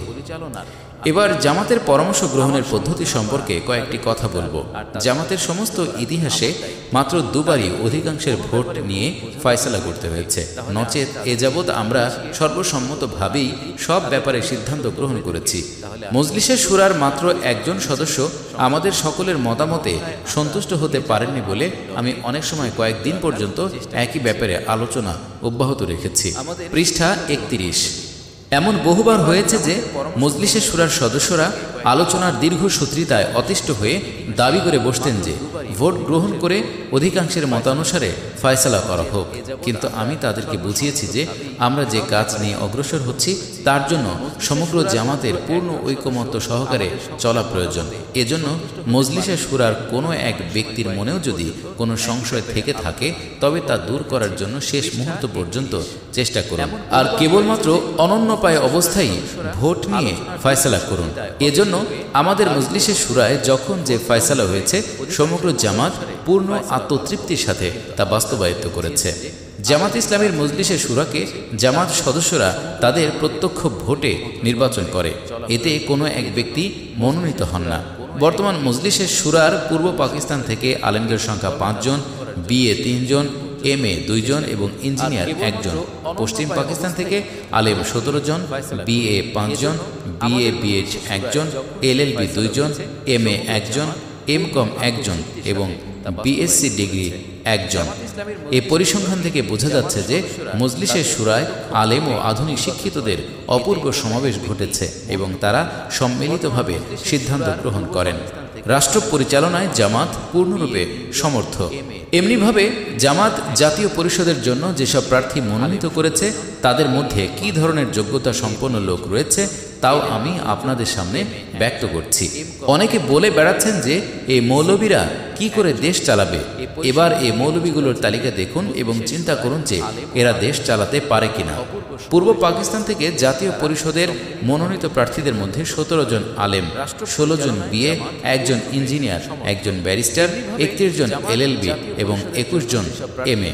আর পশ্চিম পাকিস্তান থেকে 13 জন আলেম, 12 জন এলএলবি, 17 জন এমএ, এমএসসি ও এমকম, 12 জন বিএ ও বিএসসি, 2 জন ইঞ্জিনিয়ার ও 2 জন এমবিবিএস, 1 জন অবসরপ্রাপ্ত মেজর জেনারেল, 1 জন অবসরপ্রাপ্ত ব্রিগেডিয়ার ও 3 জন অবসরপ্রাপ্ত মেজর রয়েছেন।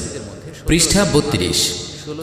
এরা বর্তমান যুগের রাজনৈতিক নেতৃবৃন্দের চাইতে বিদ্যাগত যোগ্যতার দিক দিয়ে কোনো অংশে কম নন।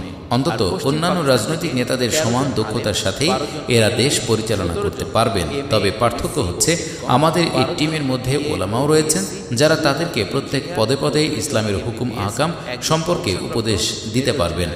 এ আলেম ও আধুনিক শিক্ষিত প্রার্থী দলের মধ্যে পরস্পর এত ঘনিষ্ঠ সহযোগিতা বিদ্যমান যে তারা পাকিস্তানকে ইসলামী আদর্শের ভিত্তিতে একটি আধুনিকতম রাষ্ট্ররূপে গড়ে তুলতে সম্পূর্ণরূপে সমর্থ।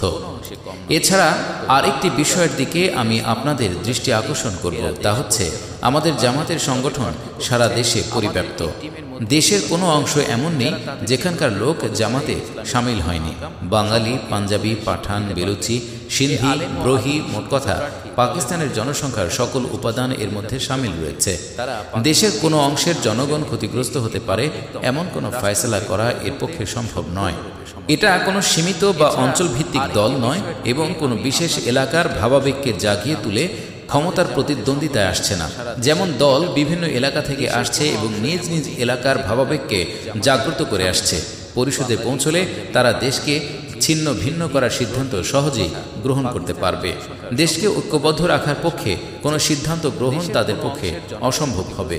কিন্তু জামাতে ইসলামী এমন একটি দল যার সংগঠন সারা দেশে বিস্তৃত এবং দেশের প্রত্যেক অংশের জনগণ এতে অন্তর্ভুক্ত রয়েছে। এ কথাও বিশেষভাবে লক্ষণীয় যে জামাতে ইসলামী 29 বছর আগে তার যে উদ্দেশ্য ও লক্ষ্য নির্ধারণ করেছিল, আজও সেটাই তার উদ্দেশ্য ও লক্ষ্য। জামাতে 29 বছরের মধ্যে কখনো এক মুহূর্তের জন্য লক্ষ্যচ্যুত হয়েছে এ কথা কেউ প্রমাণ করতে পারবে না। সুতরাং সে ক্ষমতায় এলে এদেশে ইসলামী ব্যবস্থা ছাড়া অন্য কিছু কায়েম করবে এটা কল্পনাও করা যায় না। এরপর মাগরিব নামাজের জন্য বিরতি হয়। নামাজের পর নিম্নলিখিত ভাষণ প্রদত্ত হয়। অপপ্রচারকারীদের প্রতি চ্যালেঞ্জ। এবার আমি জামাতের ইতিহাস একটু বিস্তারিতভাবে বর্ণনা করব। আগে উল্লেখ করা হয়েছে যে 1941 সালের আগস্ট মাসে 75 জন সদস্য এবং 74 টাকা 14 আনা তহবিল নিয়ে জামাতের কাজ শুরু হয়। আর 2 আনা হলেই টাকা ও সদস্য সংখ্যা সমান হয়ে যেত। পৃষ্ঠা 33। এরপর মাগরিব নামাজের জন্য জামাত প্রতিষ্ঠিত হবার 10 মাস পর আমরা কেন্দ্রীয় অফিস লাহোর থেকে বাইরে স্থাপনের সিদ্ধান্ত গ্রহণ করি। 1942 সালের জুন মাসে আমরা পাঠানকোট থেকে 4 মাইল দূরবর্তী গ্রাম দারুল ইসলামে স্থানান্তরিত হই। যেহেতু এ সময় দেশে পাকিস্তান প্রতিষ্ঠার জন্য এক দুর্বার আন্দোলন চলছিল, তাই শহরে বসে আমরা কাজ চালাই। আর ইচ্ছায় বা অনিচ্ছায় এ আন্দোলনের সাথে একটা দ্বন্দ্ব বেঁধে যাক তা আমাদের কাম্য ছিল না। এজন্য আমরা শহর ছেড়ে গ্রামে যাওয়ার সিদ্ধান্ত গ্রহণ করি। পাকিস্তান আন্দোলনের কোনো প্রকার বিরোধিতা করার কথা জামাত ইসলামী কখনো কল্পনাও করেনি।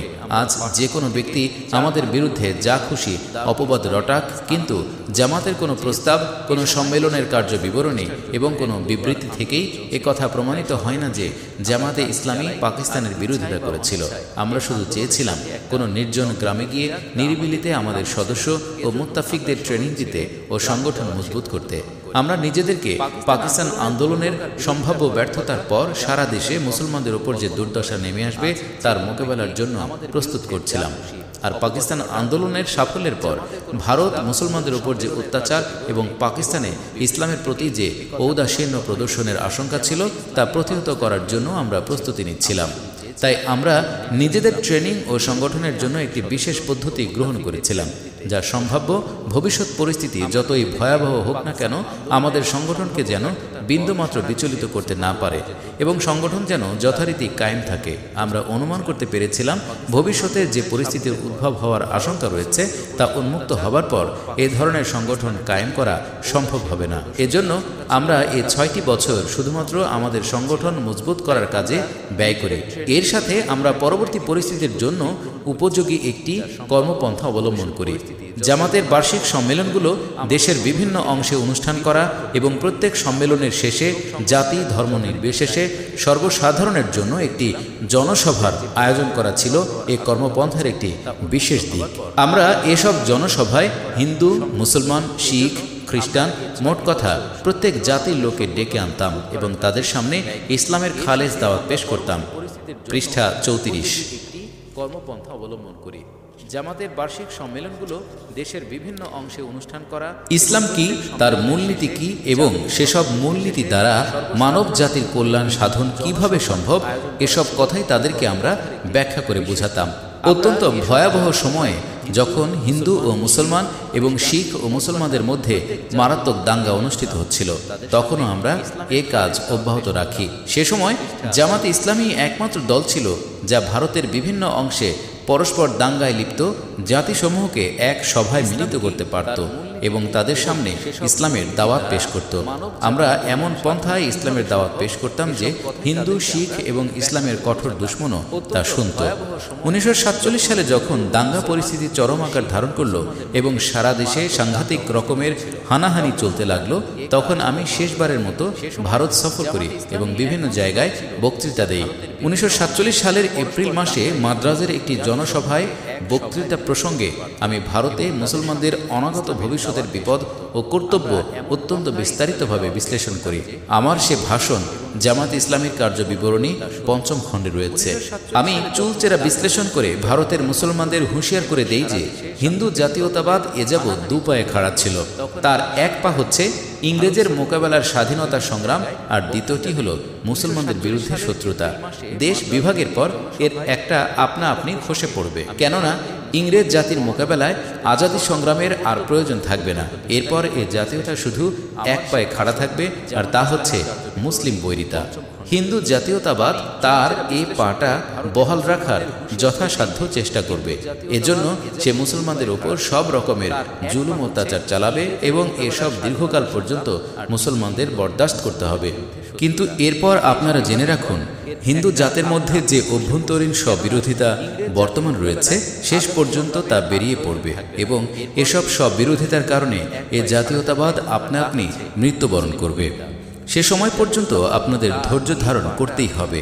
এ সময়ের মধ্যে আপনাদের উচিত ভারতের সমস্ত বড় বড় ভাষায় যথা হিন্দি, মারাঠি, গুজরাটি, তামিল, তেলেগু, মালায়ালম, বাংলা প্রভৃতিতে যথাসম্ভব বেশি বেশি করে ইসলামী বই পুস্তক প্রকাশ করা।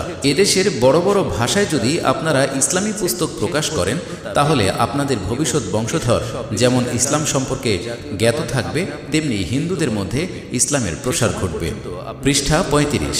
1947 সালের মে মাসে পাঠানকোটের নিকটবর্তী দারুল ইসলাম গ্রামেও আমরা একটি জনসভা অনুষ্ঠিত করি এবং হিন্দু, শিখ ও মুসলমান সবাইকে এতে যোগদান করার দাওয়াত জানাই। এ সময় পূর্ব পাঞ্জাবে এক ভয়াবহ দাঙ্গা চলছিল, তা সকলেরই জানা। এহেন পরিস্থিতিতে এ তিন জাতি একই সভায় মিলিত হবে এ কেউ কল্পনা করতে পারেনি। কিন্তু খোদার রহমতে আমরা তাদেরকে সমবেত করেছি এবং এ সভায় আমি যে ভাষণ দিই তা ভাঙা গড়া নামে একটি পুস্তিকাকারে প্রকাশিত হয়েছে। আজও যে কোনো ব্যক্তি সে ভাষণ পড়লে বুঝতে পারবেন যে আমি সে সাংঘাতিক পরিস্থিতিতেও উক্ত জনসমাবেশে কিভাবে সত্য কথা বিবৃত করেছি। দেশ বিভাগের পর জামাতের কর্মসূচি। 1947 সালের মে মাসে দারুল ইসলামে জামাত ইসলামীর সদস্য ও মুত্তাফিকদের একটি সম্মেলন অনুষ্ঠিত হয়। এতে আমি দেশ বিভাগের পর পাকিস্তানে কিভাবে কাজ করতে হবে তা সবিস্তারে বিশ্লেষণ করেছিলাম। আমার এই বক্তৃতা জামাত ইসলামীর দাওয়াত নামে প্রকাশিত হয়েছে। এটি পড়ে স্পষ্ট বোঝা যায় যে দেশ বিভাগের আগেই জামাতে ইসলামী পাকিস্তানে ইসলামী আন্দোলনের কী রূপ স্পষ্ট পরিকল্পনা গ্রহণ করেছিল। দেশ বিভাগের পর 1947 সালের আগস্টের শেষের দিকে জামাত ইসলামের কেন্দ্র দারুল ইসলাম থেকে লাহোরে স্থানান্তরিত হয়। পাদটিকা 1। এ সময় জামাতের মোট সদস্য সংখ্যা ছিল 625 জন। তন্মধ্যে 240 জন ভারত ও অধিকৃত কাশ্মীরে রয়ে গেছেন, আর পাকিস্তানে যেসব সদস্য আগে থেকে ছিলেন এবং যারা হিজরত করে এলেন তাদের নিয়ে মোট 385 জন হলো। এভাবে পাকিস্তানে 385 জন সদস্য নিয়ে জামাতের কাজ শুরু হয়। আমরা প্রথম দিনই ভারতীয় জামাতে ইসলামী ও পাকিস্তান জামাতে ইসলামীর সংগঠন আলাদা করে ফেলি। পাদটিকা। আজকাল অনেকে আমাকে পরিহাস ছলে বলেন যে তুমি পালিয়ে পাকিস্তানে এলে কেন। আমি অবশ্য বুঝি যে পাকিস্তানে আমার অবস্থান তাদের জন্য কি সাংঘাতিক মর্মপীড়ার কারণ, আর এই মর্মপীড়ায় আমি তাদের প্রতি সহানুভূতি প্রকাশ করি। তবে তারা হয়তো জানেন না যে আমি তখন পূর্ব পাঞ্জাবে ছিলাম এবং সেই এলাকা থেকে জোরপূর্বক মুসলমানদের উৎখাত করার কারণে আমার পক্ষে পাকিস্তানে আসা ছাড়া উপায় ছিল না।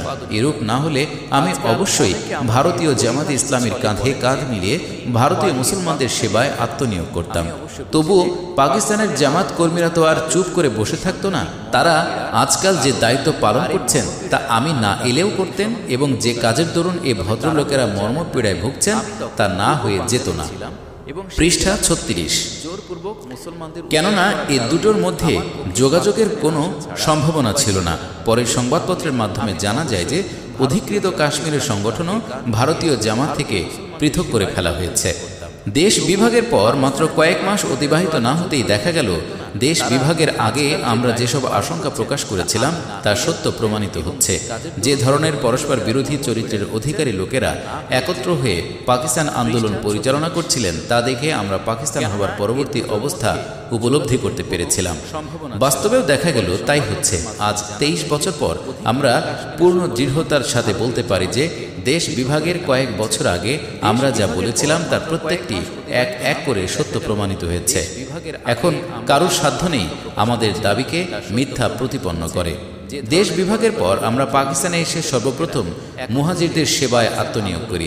আমি অত্যন্ত দুঃখের সাথে বলছি যে তখন আজ যারা নিজেদেরকে পাকিস্তান প্রতিষ্ঠাতা বলে দাবি করেন তাদের একটি উল্লেখযোগ্য অংশ হিন্দুদের পরিত্যক্ত জায়গা জমি দখলের চেষ্টায় ছিল, আর তাদের মধ্যে কতক মুহাজিরদের ক্যাম্পে তাদের সেসব সুন্দরী মেয়ে খুঁজে বেড়াচ্ছিল যারা হিন্দু ও শিখদের হাত থেকে কোনো ক্রমে বেঁচে এসেছিল। এ সময় মুহাজিরদের মধ্যে রেশন বন্টন করার জন্য খোদ সরকারি অফিসারদেরও জামাত কর্মীদের উপর নির্ভর করতে হয়েছিল যে তাদের মাধ্যমে রেশন মুহাজিরদের কাছে ঠিক মতো পৌঁছাবে। দেশ বিভাগের পর থেকেই যে এই ধরনের পরিস্থিতি দেখা দিতে শুরু করেছিল তার চাক্ষুষ সাক্ষী এখনো রয়েছে। এরপর আমরা স্পষ্টত অনুভব করলাম যে পাকিস্তানের প্রতিষ্ঠাতাদের এখন আর পাকিস্তানকে ইসলামী রাষ্ট্রে পরিণত করার ইচ্ছে নেই। পাদটিকা। কিছু সংখ্যক লোক আমার এই কথাটির নানা রকম ভিত্তিহীন অর্থ গ্রহণ করে আমার বিরুদ্ধে অপপ্রচারণা শুরু করে দিয়েছে। কেউ বলেছেন আমি নাকি বলতে চাই যে পাকিস্তানের প্রতিষ্ঠাতাদের প্রথম থেকেই ইসলামী রাষ্ট্র গঠনের ইচ্ছে ছিল না। অধিকন্তু আরও দুষ্টুমি করে এর মধ্যে এ অর্থ ঢুকাবার চেষ্টা করা হয়েছে যে আমি আসলে নাকি কায়েদে আজমের বিরুদ্ধে বিষোদ্গার করেছি, অথচ এ দুটোই ভুল। কায়েদে আজম সম্পর্কে আমার ধারণা আমি মুনির তদন্ত আদালতের সামনে প্রদত্ত আমার দ্বিতীয় বিবৃতিতে 8 নভেম্বর 1953-তে উল্লেখ করেছি, এবং তিনি যে একটি খালেস ইসলামী রাষ্ট্র কায়েম করতে চেয়েছিলেন তা অকাট্য যুক্তি প্রমাণ দ্বারা সপ্রমাণ করেছি। পাকিস্তানের প্রতিষ্ঠাতা বলতে আমি যেসব সুবিধাভোগী লোককে বুঝিয়েছি যারা পাকিস্তান আন্দোলন জনপ্রিয় হচ্ছে দেখে তাতে শুধু যোগদানই করেননি, বরং আগের কাতারে গিয়ে দাঁড়িয়েছিলেন। অবশ্য তাদের সম্পর্কেও আমি এরূপ বলিনি যে প্রথম থেকে তাদের ইসলামী রাষ্ট্র কায়েম করার ইচ্ছে ছিল না, বরং পাকিস্তান কায়েম হওয়ার পরেই তাদের কার্যকলাপ দ্বারা বোঝা গিয়েছিল যে তাদের সেই ইচ্ছে আর বহাল নেই। নতুবা আদর্শ প্রস্তাব পাশ হতে 1.5-2 বছর লেগে যাওয়ার কারণ কি তা প্রথমেই পাশ করা যেত। তাছাড়া ইসলামী রাষ্ট্রের বিপক্ষে যেসব খোড়া যুক্তি দেওয়া হচ্ছিল তাই বা কেন দেওয়া হলো? পৃষ্ঠা 37। আমি জিজ্ঞেস করি এবং প্রত্যেকেরই চিন্তা করে দেখা উচিত যে বাস্তবিকই যদি পাকিস্তানকে ইসলামী রাষ্ট্ররূপে গড়ে তোলা তাদের ইচ্ছে থাকত তাহলে প্রথম সুযোগেই গণপরিষদে আদর্শ প্রস্তাব পাশ করা কি উচিত ছিল না? যে প্রস্তাবকে 1.5-2 বছরের চেষ্টার পর পাশ করা হলো তা তো প্রথম দিনেই পাশ হয়ে যাওয়া উচিত ছিল। কিন্তু আমরা বিস্মিত হয়ে দেখি বড় বড় নেতারা তাদের বক্তৃতায় বলছিলেন যে এখানে যদি ইসলামী রাষ্ট্র কায়েম হয় তাহলে শতকরা 95 জন লোকের হাত কাটা যাবে, অর্থাৎ কিনা তাদের মতে পাকিস্তানের শতকরা 95 জন চোর। এমনকি এরূপ কথাও বলা হয়েছিল যে এখানে ইসলামী রাষ্ট্র কায়েম হলে আমরা দুনিয়ার সামনে মুখ দেখাবো কি করে। এরূপ লজ্জাকর যুক্তিও দেওয়া হলো যে পাকিস্তানে ইসলামী রাষ্ট্র কায়েম হলে ভারতে হিন্দু রাষ্ট্র কায়েম হয়ে যাবে। এরূপ আরও কত বাহানা যে সে সময় তোলা হয়েছিল তার কোনো ইয়ত্তা নেই। পাদটিকা 2। ইসলামী রাষ্ট্রের 4টি মূলনীতি। এই পরিস্থিতি যখন দেখা দিল এবং ইসলামী রাষ্ট্রের দাবি উপেক্ষা করার প্রয়াস চলল, তখন আমি 1948 সালে ফেব্রুয়ারি মাসে লাহোর ল কলেজে এক বক্তৃতা দেই। এতে আমি ইসলামী রাষ্ট্র ও ইসলামী আইন কানুন সম্পর্কে সব ভুল ধারণা অপনোদন করি। আমি স্বীয় বক্তৃতায় প্রথমে পাকিস্তানকে একটি ইসলামী রাষ্ট্রে পরিণত করার গুরুত্ব ব্যাখ্যা করি এবং তারপরে 4টা মূলনীতি বর্ণনা করি যা স্বীকার না করলে পাকিস্তান ইসলামী রাষ্ট্র হতে পারে না। 1. আল্লাহর সার্বভৌমত্ব স্বীকার করতে হবে। 2. সরকারকে অঙ্গীকারে আবদ্ধ হতে হবে যে আল্লাহর নির্ধারিত সীমানার মধ্যে থেকে কাজ করবে। 3. ব্রিটিশ শাসন আমলের উত্তরাধিকার ইসলাম বিরোধী আইনগুলো সংশোধন করতে হবে। 4. ভবিষ্যতের যাবতীয় আইন কানুন ইসলাম অনুযায়ী রচিত হবে। আমি প্রস্তাব পেশ করি যে আমাদের গণপরিষদের কর্তব্য প্রথমে আইনের ভাষায় এই মূলনীতিগুলো মঞ্জুর করা এরপরে এ সরকার ইসলামী সরকার বলে গণ্য হবে। এছাড়া এখানে ইসলামী রাষ্ট্র কায়েম হবে না। যেমন কোনো ব্যক্তি কালেমা তাইয়্যিবা মুখে উচ্চারণ না করে মুসলমান হতে পারে না, তেমনি কোনো রাষ্ট্র সে পর্যন্ত মুসলমান হতে পারে না যে পর্যন্ত সে স্বীকার না করে যে তার বাদশাহ হচ্ছেন আল্লাহ। পাদটীকা। এসব প্রশ্নের বিস্তারিত জবাব আমি এপ্রিল ও মে 1948 সালে লাহোর, মুলতান, করাচি, রাওয়ালপিন্ডি, শিয়ালকোট ও পেশোয়ারে প্রদত্ত বক্তৃতাসমূহে দিয়েছিলাম। এসব বক্তৃতা পুস্তিকাকারে মুতালাবায়ে নিজামে ইসলামী নামে তখনই প্রকাশিত হয়েছিল। এখন সেটি আমার গ্রন্থ ইসলামী রিয়াসতে শামিল করা হয়েছে। ইসলামী কানুন নামে একটি পুস্তিকার আকারে এ ভাষণ প্রকাশিত হয়েছে। পৃষ্ঠা 38। যতক্ষণ সে স্বীকার না করবে যে দুনিয়াতে যারা এ সরকার পরিচালন করে তারা আল্লাহর প্রতিনিধি হিসেবেই তা করে, যতক্ষণ সে স্বীকার না করবে যে তার আইন কানুনের উৎস কোরআন ও সুন্নাহ, যে পর্যন্ত সে সিদ্ধান্ত না করবে যে তার চতুর্সীমার মধ্যে অনইসলামী আইন জারি হতে পারবে না, ততক্ষণ তা আনুষ্ঠানিকভাবে একটি ইসলামী রাষ্ট্রের মর্যাদা লাভ করে না। একটি জঘন্য মিথ্যা ও নেতৃবৃন্দের গ্রেপ্তারি। এ দাবি উত্থাপন করার পর যখন আমরা তার পক্ষে জনমত গঠনের চেষ্টা শুরু করলাম, অমনি ক্ষমতাসীনরা কি করে আমাদের মুখ বন্ধ করা যায় সে চেষ্টায় মেতে উঠলেন। প্রকাশ্যে তো আর ইসলামী রাষ্ট্র কায়েম করতে রাজি নয় এমন কথা ঘোষণা করা সম্ভব ছিল না। এজন্য যাতে আমাকে আমার সঙ্গী সাথীদেরকে অন্য কোনো অভিযোগের ফাঁদে আটকানো যায় সেজন্য একটি ষড়যন্ত্র তৈরি হলো। ষড়যন্ত্রটা হচ্ছে 1948 সালের মে মাসে পেশোয়ার থেকে জনৈক ভদ্রলোক আমার কাছে এলেন। ইনি আজাদ কাশ্মীরের পাবলিসিটি অফিসার ছিলেন। তিনি আমার সাথে গোপন আলাপ করার ইচ্ছে ব্যক্ত করলে আমি তাকে নির্জন কক্ষে ডেকে আনলাম। তিনি জিজ্ঞেস করলেন, আপনি কাশ্মীরিদের জিহাদে অংশগ্রহণ করছেন না কেন? আমি বললাম, এর একটি কারণ রয়েছে যে আমি ব্যক্ত করতে চাই না। তিনি বললেন, অন্ততপক্ষে আমাকে তো বলুন, আমি শুধু ব্যক্তিগতভাবে আপনাকে জিজ্ঞেস করছি। আমি বললাম যে জাতির সাথে পাকিস্তানের সরকার যুদ্ধ করে না, তার সাথে পাকিস্তানের নাগরিকরা কি করে যুদ্ধ করতে পারে? আমি এটা বুঝতে পারি না, কিন্তু আমি এ ব্যাপারে নীরবই থাকতে চাই, আমার মতামত ব্যক্ত করতে চাই না। পরের দিনই তিনি সংবাদপত্রে বিবৃতি জারি করে দেন যে মাওলানা মওদুদী কাশ্মীরের জিহাদকে হারাম বলে ফতোয়া দিয়েছেন এবং একথাও বলেছেন যে এ যুদ্ধে যারা নিহত হচ্ছে তাদের হারাম মৃত্যু। এরপর এ মিথ্যাকে ব্যাপকভাবে প্রচার করা হলো। শ্রীনগর রেডিও তৎক্ষণাৎ তাকে নিজের স্বার্থে ব্যবহার করলো এবং কাশ্মীরে যুদ্ধরত মুজাহিদদের উদ্দেশ্যে প্রচার করতে লাগলো যে পাকিস্তানের অমুক আলেম বলেছেন যে তোমরা যুদ্ধ করে মরলে তোমাদের হারাম মৃত্যু হবে। পৃষ্ঠা 39। আমি রেডিও পাকিস্তানকে লিখলাম যে অধিকৃত কাশ্মীর রেডিও আমার নামে সম্পূর্ণ মিথ্যা প্রচারণা চালাচ্ছে। আমাকে এর প্রতিবাদ করার এবং এটা যে সম্পূর্ণ মিথ্যা প্রচারণা তা জনগণের সামনে বলার অনুমতি দেওয়া হোক। কিন্তু আমাকে অনুমতি দিতে সরাসরি অস্বীকার করা হয়। এর অর্থ হচ্ছে পাকিস্তানে ইসলামী শাসনের দাবি নস্যাৎ করা আমাদের ক্ষমতাসীনদের দৃষ্টিতে কাশ্মীর সমস্যার চেয়েও জরুরি ও গুরুত্বপূর্ণ ছিল। আমার নাম নিয়ে কাশ্মীরের মুজাহিদদের উৎসাহ ভঙ্গ করা হচ্ছিল, অথচ তাদের সে ব্যাপারে পরোয়াই ছিল না। তাদের কেবল চিন্তা ছিল ইসলামী শাসনের আন্দোলনকে কিভাবে পর্যদুস্ত করা যায়। আজ পর্যন্ত সে মিথ্যা অপবাদের পুনরাবৃত্তি করা হচ্ছে। যখনই আমি পাকিস্তানের সংস্কারের জন্য কোনো চেষ্টা চালাই অমনি এ মিথ্যার ফানুস ওড়ানো শুরু হয়, অথচ আমি একাধিকবার এর প্রতিবাদ করেছি। এ মিথ্যা অপবাদ আরোপ করার পর 1948 সালের অক্টোবর মাসে আমাকে এবং মাওলানা আমিন হাসান ইসলাহি ও মিয়া তোফায়েল মোহাম্মদকে গ্রেপ্তার করা হয়। একাধিক্রমে 20 মাস আমাদেরকে আটক করে রাখা হয়। তারা মনে করেছিল যে এ 3 জন মানুষকে আটক করলে জামাত ইসলামী খতম হয়ে যাবে, কিন্তু জামাত যে তাসের ঘর নয় বরং গবেষণার পর তৈরি করা একটি মজবুত সংগঠন, এ কথা তারা ভুলে গিয়েছিল। আমাদের গ্রেপ্তারের পরেও ইসলামী শাসনতন্ত্রের দাবিকে প্রতিরোধ করা সম্ভব হয়নি। অবশেষে 1949 সালের মার্চ মাসে আদর্শ প্রস্তাব পাশ করা হয়, অথচ এটি আমাদের গণপরিষদে প্রথম দিনেই পাশ হওয়া উচিত ছিল। কিন্তু এ প্রস্তাব পাশের আগে বা পরে এমন কোনো নিদর্শন পরিলক্ষিত হয়নি যাতে করে বোঝা যেতে পারে যে এখন বাস্তবিকই আমাদের দেশে ইসলামী শাসন কায়েম করার সিদ্ধান্ত গ্রহণ করা হয়েছে। এর প্রকৃত স্বরূপ আমি মুক্তি লাভের পর এক বক্তৃতায় এরূপভাবে ব্যক্ত করেছিলাম যে এ একটি আজব বৃষ্টিপাত, এর আগে কোনো মেঘ করেনি, পরেও মাটিতে কোনো জীবনী শক্তির সঞ্চার হয়নি। শুধু একটি প্রস্তাবে পাশ করা হয়েছে মাত্র। প্রশ্ন হলো, সরকার যদি সত্যি সত্যি আমাদের দাবি মনে প্রাণে গ্রহণ করে থাকেন, তাহলে তারপরেও আমাদের দীর্ঘদিন পর্যন্ত আটক রাখার কি বৈধতা থাকতে পারে? এরপরেও তো সরকারের বলা উচিত ছিল যে এখন জামাত ও মুসলিম লীগের উদ্দেশ্যের মধ্যে কোনো পার্থক্য নেই। আসুন এবার আমরা সম্মিলিত উদ্দেশ্যের জন্য ঐক্যবদ্ধভাবে কাজ করি। পৃষ্ঠা 40। কিন্তু অভিজ্ঞতা থেকে বোঝা গেল যে ওই প্রস্তাব শুধুমাত্র আমাদের জব্দ করার জন্য পাশ করা হয়েছিল, তা বাস্তবায়নের জন্য নয়। এরপরেও আমাদের আটকাদেশ প্রত্যেক 6 মাস পর পর সম্প্রসারিত করা হতে থাকে।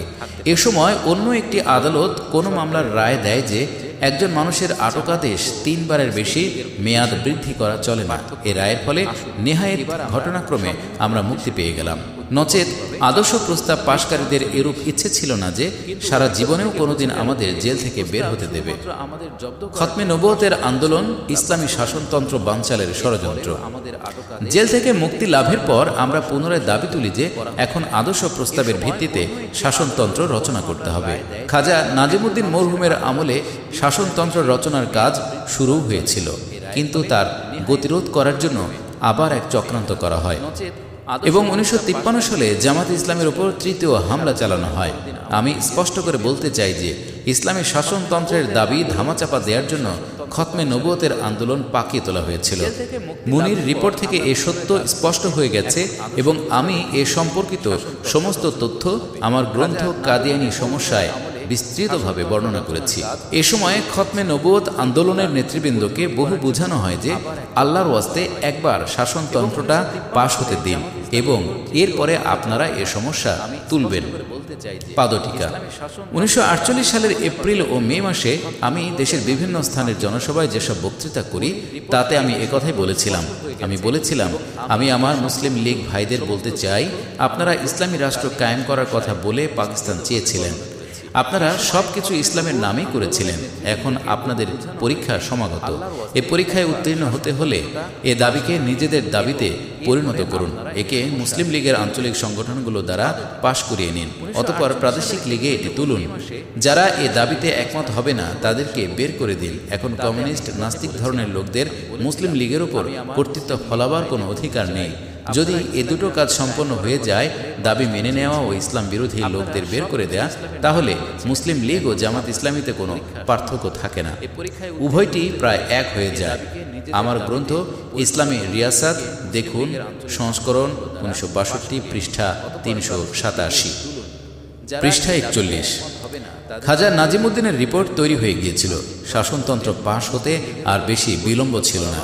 শুধুমাত্র গণপরিষদে মূলনীতি কমিটির রিপোর্ট পেশ হতে এবং শাসনতন্ত্র মঞ্জুর হতে যা দেরি ছিল। কিন্তু ঠিক এ মুহূর্তে দাঙ্গা হাঙ্গামা শুরু হয়ে গেল। খাজা নাজিমুদ্দিন রিপোর্ট যেমন ছিল তেমনই রয়ে গেল। লাহোরে সামরিক আইন জারি হলো। খাজা নাজিমুদ্দিনের ওজারতি গেল, আর সে সাথে আমলাতন্ত্রের রাজত্ব এমন মজবুতভাবে শিকড় গেড়ে বসল যে আজও পর্যন্ত তা থেকে অব্যাহতি পাওয়া যায়নি। 1949 সাল থেকে একটি সরকারি অথবা আধা সরকারি প্রচার সেল জামাত ইসলামের বিরুদ্ধে অবিরাম উৎসাহ অভিযান চালিয়ে আসছে। এটি 1968 সাল পর্যন্ত অব্যাহত থাকে। রীতিমতো বেতনভুক্ত অথবা মজুরের ভিত্তিতে নিযুক্ত লোকেরা জামাতের বিরুদ্ধে নানা রকমের অপবাদ রটনা এবং ইসলাম সম্পর্কে লোকদের মনে যতদূর সম্ভব সন্দেহ ও সংশয় সৃষ্টির কাজে নিয়োজিত থাকে। সরকারি তহবিল থেকে এজন্য লাখ লাখ টাকা ব্যয় হয়। বহু পত্র পত্রিকা এই কাজ করতে থাকে। বহু বই পুস্তক আমাদের বিরুদ্ধে প্রকাশ করা হয় এবং সরকারিভাবে প্রত্যেক মহলে তা বিলি করা হয়। জামাতে ইসলামের দুর্নাম রটানোর জন্য কোনো সুযোগ বাকি রাখা হয়নি। আর সে সাথে প্রত্যেক সম্ভাব্য উপায়ে জনগণের মনে বিভ্রান্তি ও সংশয় সৃষ্টির চেষ্টা করা হয়, যেন লোকে অনন্যপায় হয়ে ভাবতে শুরু করে যে ইসলামের নিকট কোনো রাজনৈতিক ও অর্থনৈতিক ব্যবস্থাও নেই, আর বর্তমান যুগে কার্যোপযোগী কোনো আইনও নেই। 1955 সাল থেকে আলেমদের একটা গোষ্ঠীও আমাকে ও জামাত ইসলামীকে গালিগালাজ করা ও আমাদের বিরুদ্ধে কুৎসা রচনায় লেগে রয়েছে। আমি জেলে থাকা অবস্থায় এই কাজ শুরু করা হয়, আর আজ 15 বছর হয়ে যাচ্ছে গালাগালি এ অভিযান ক্রমশ জোরদার ও তীব্রতর হয়ে চলেছে। স্বৈরাচারী আইয়ুবের কবলে জামাত ইসলামী। এরপরে আসে 1963 সালের ষড়যন্ত্রের কথা। তখন জামাতকে সম্পূর্ণরূপে নির্মূল করার জন্য মারাত্মক চেষ্টা চালানো হয়। লাহোর শহরে আমরা জামাতের সম্মেলন করছিলাম। প্রথমে লাউড স্পিকারের অনুমতি দেয়া হলো না, তারপর তার জন্য অত্যন্ত সংকীর্ণ স্থান দেয়া হলো এবং সেখানে সুসজ্জিত গুন্ডা বাহিনী প্রেরণ করা হয়। এই গুন্ডা বাহিনী কে প্রেরণ করেছিল তা আজ আর কারো অজানা নেই। পৃষ্ঠা 42। পরিকল্পনা ছিল গুন্ডারা এসে হট্টগোল বাঁধাবে, আর জামাতে ইসলামীর কর্মীরা যদি কোনো গুন্ডার ওপর হাত তোলে তাহলে তৎক্ষণাৎ পুলিশ ব্যাপক হামলা চালাবে এবং জামাতকে নিষিদ্ধ ঘোষণা করে গুলিবর্ষণ শুরু করবে। যারা এই পরিকল্পনা তৈরি করেছিল তার পরিষ্কার বলেছিল যে মিশরে ইখওয়ানের যে দশা হয়েছে আমরা এখানে জামাতের সে দশা করব। কিন্তু আল্লাহর অনুগ্রহে জামাত নিজেকে এতটা সুশিক্ষিত ও সুসংগঠিত করে নিয়েছিল যে শত্রুদের এই সমস্ত পরিকল্পনা বানচাল হয়ে গেল। জামাতের একজন কর্মীও কোনো দুষ্কৃতিকারীর ওপর হাত তোলেনি। দুষ্কৃতিকারীরা এক প্রান্ত থেকে অন্য প্রান্ত পর্যন্ত লাফালাফি করে বেড়ালো, শামিয়ানার দড়ি কেটে দিল, সমগ্র সভাস্থলে তারা হইচই করে বেড়ালো। কিন্তু তারা যখন দেখল যে এখানে তাদেরকে কেউ কিছু বলেই না, তখন অগত্যা মুখ পাংশু করে চলে গেল। জামাতের জনসভা পূর্ণ শান্তি শৃঙ্খলার সাথে অব্যাহত থাকল। তারা ভেবেছিল যে সম্মেলনে যখন আমার দিকে পিস্তল দিয়ে গুলি চালানো হবে তখন আমি কোনো চোখের নিচে গিয়ে পালাবো। কিন্তু তারা যখন দেখলো যে মানুষটা একদম দাঁড়িয়ে রয়েছে, শেষ মুহূর্ত পর্যন্ত দাঁড়িয়েই থাকলো এবং এক মুহূর্তের জন্য বসলো না, তখন তারা হতোদ্যম হয়ে পড়ল এবং বুঝতে পারলো যে যেমন তেমন লোকের পাল্লায় তারা পড়েনি। সম্মেলনের প্যান্ডেলের পেছনে 1000-এরও বেশি মহিলা উপস্থিত ছিলেন।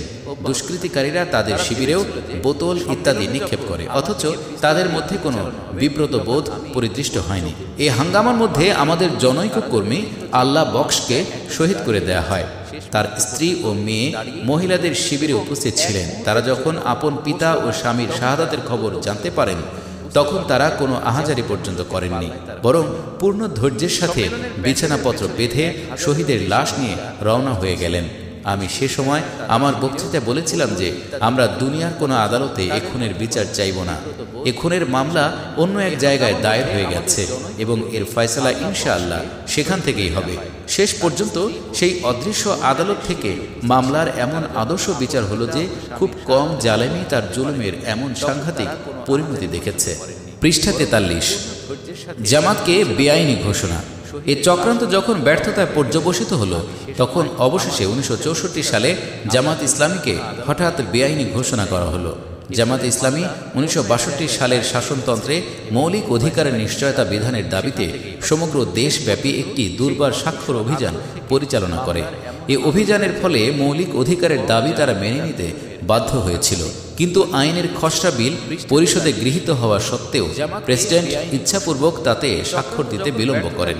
1964 সালের 6 জানুয়ারি জামাত নিষিদ্ধ ঘোষণা করা ও আমাদেরকে গ্রেপ্তার করার কাজ সম্পূর্ণ হলে তারপর 10 জানুয়ারি প্রেসিডেন্ট উক্ত বিলে স্বাক্ষর দান করেন। উদ্দেশ্য ছিল শুধু মৌলিক অধিকার আইনের সুফল থেকে আমাদেরকে বঞ্চিত করা, কিন্তু আল্লাহর অনুগ্রহে তার এই পদক্ষেপও জামাতকে খতম করতে সক্ষম হয়নি। হাইকোর্ট আমাদের গ্রেপ্তারি এবং সুপ্রিম কোর্ট জামাতের নিষিদ্ধকরণের নির্দেশকে বাতিল ঘোষণা করে। যখন আদালত এ রায় ঘোষণা করে তারপর 24 ঘন্টা অতিবাহিত না হতেই জামাতে ইসলামী সে জায়গায় এসে দাঁড়ালো যেখানে আইয়ুব খানের হামলার আগে দাঁড়িয়েছিল। 1958 সালের সামরিক আইনে অন্যান্য দলের সাথে জামাতও 45 মাস নিষিদ্ধ থাকলো, তখন এরূপ হয়েছিল। আমি তখন স্পষ্ট ভাষায় বলে দিয়েছিলাম যে আপনারা এসব চক্রান্ত দ্বারা জামাতকে খতম করতে পারবেন না। যখনই সামরিক আইন প্রত্যাহার করা হবে জামাত ইসলামের সংগঠন তখনই মাত্র 24 ঘন্টার মধ্যে পুনরায় বহাল হবে। যে ইতিহাস আমি বর্ণনা করলাম তা থেকে আপনারা সহজে অনুমান করতে পারেন যে দেশ বিভাগের আগেই জামাতের সংগঠনকে যদি 6 বছর ধরে মজবুত ভিত্তির উপর দাঁড় করানো না হতো তাহলে পরবর্তী যুগে একে ধ্বংস করার জন্য অবিশ্রান্তভাবে যেসব চেষ্টা তদবির করা হয়েছে তার ধাক্কা সামলাতে না পেরে জামাত বহু আগেই খতম হয়ে যেত। গত 23 বছরের ক্ষমতাসীন সরকারসমূহ আমলাতন্ত্র, জায়গিরদার ও পুঁজিপতি, ধর্মহীনতা ও সমাজতন্ত্রের ধারক বাহক দলগুলো, বিভিন্ন রকমের বিভ্রান্তির প্রসারকারী লোকেরা, নানা ধরনের বিরোধী রাজনৈতিক এবং আলেমদের বিভিন্ন গোষ্ঠী এ দলকে খতম করার জন্য সর্বাত্মক চেষ্টা চালিয়ে আসছে।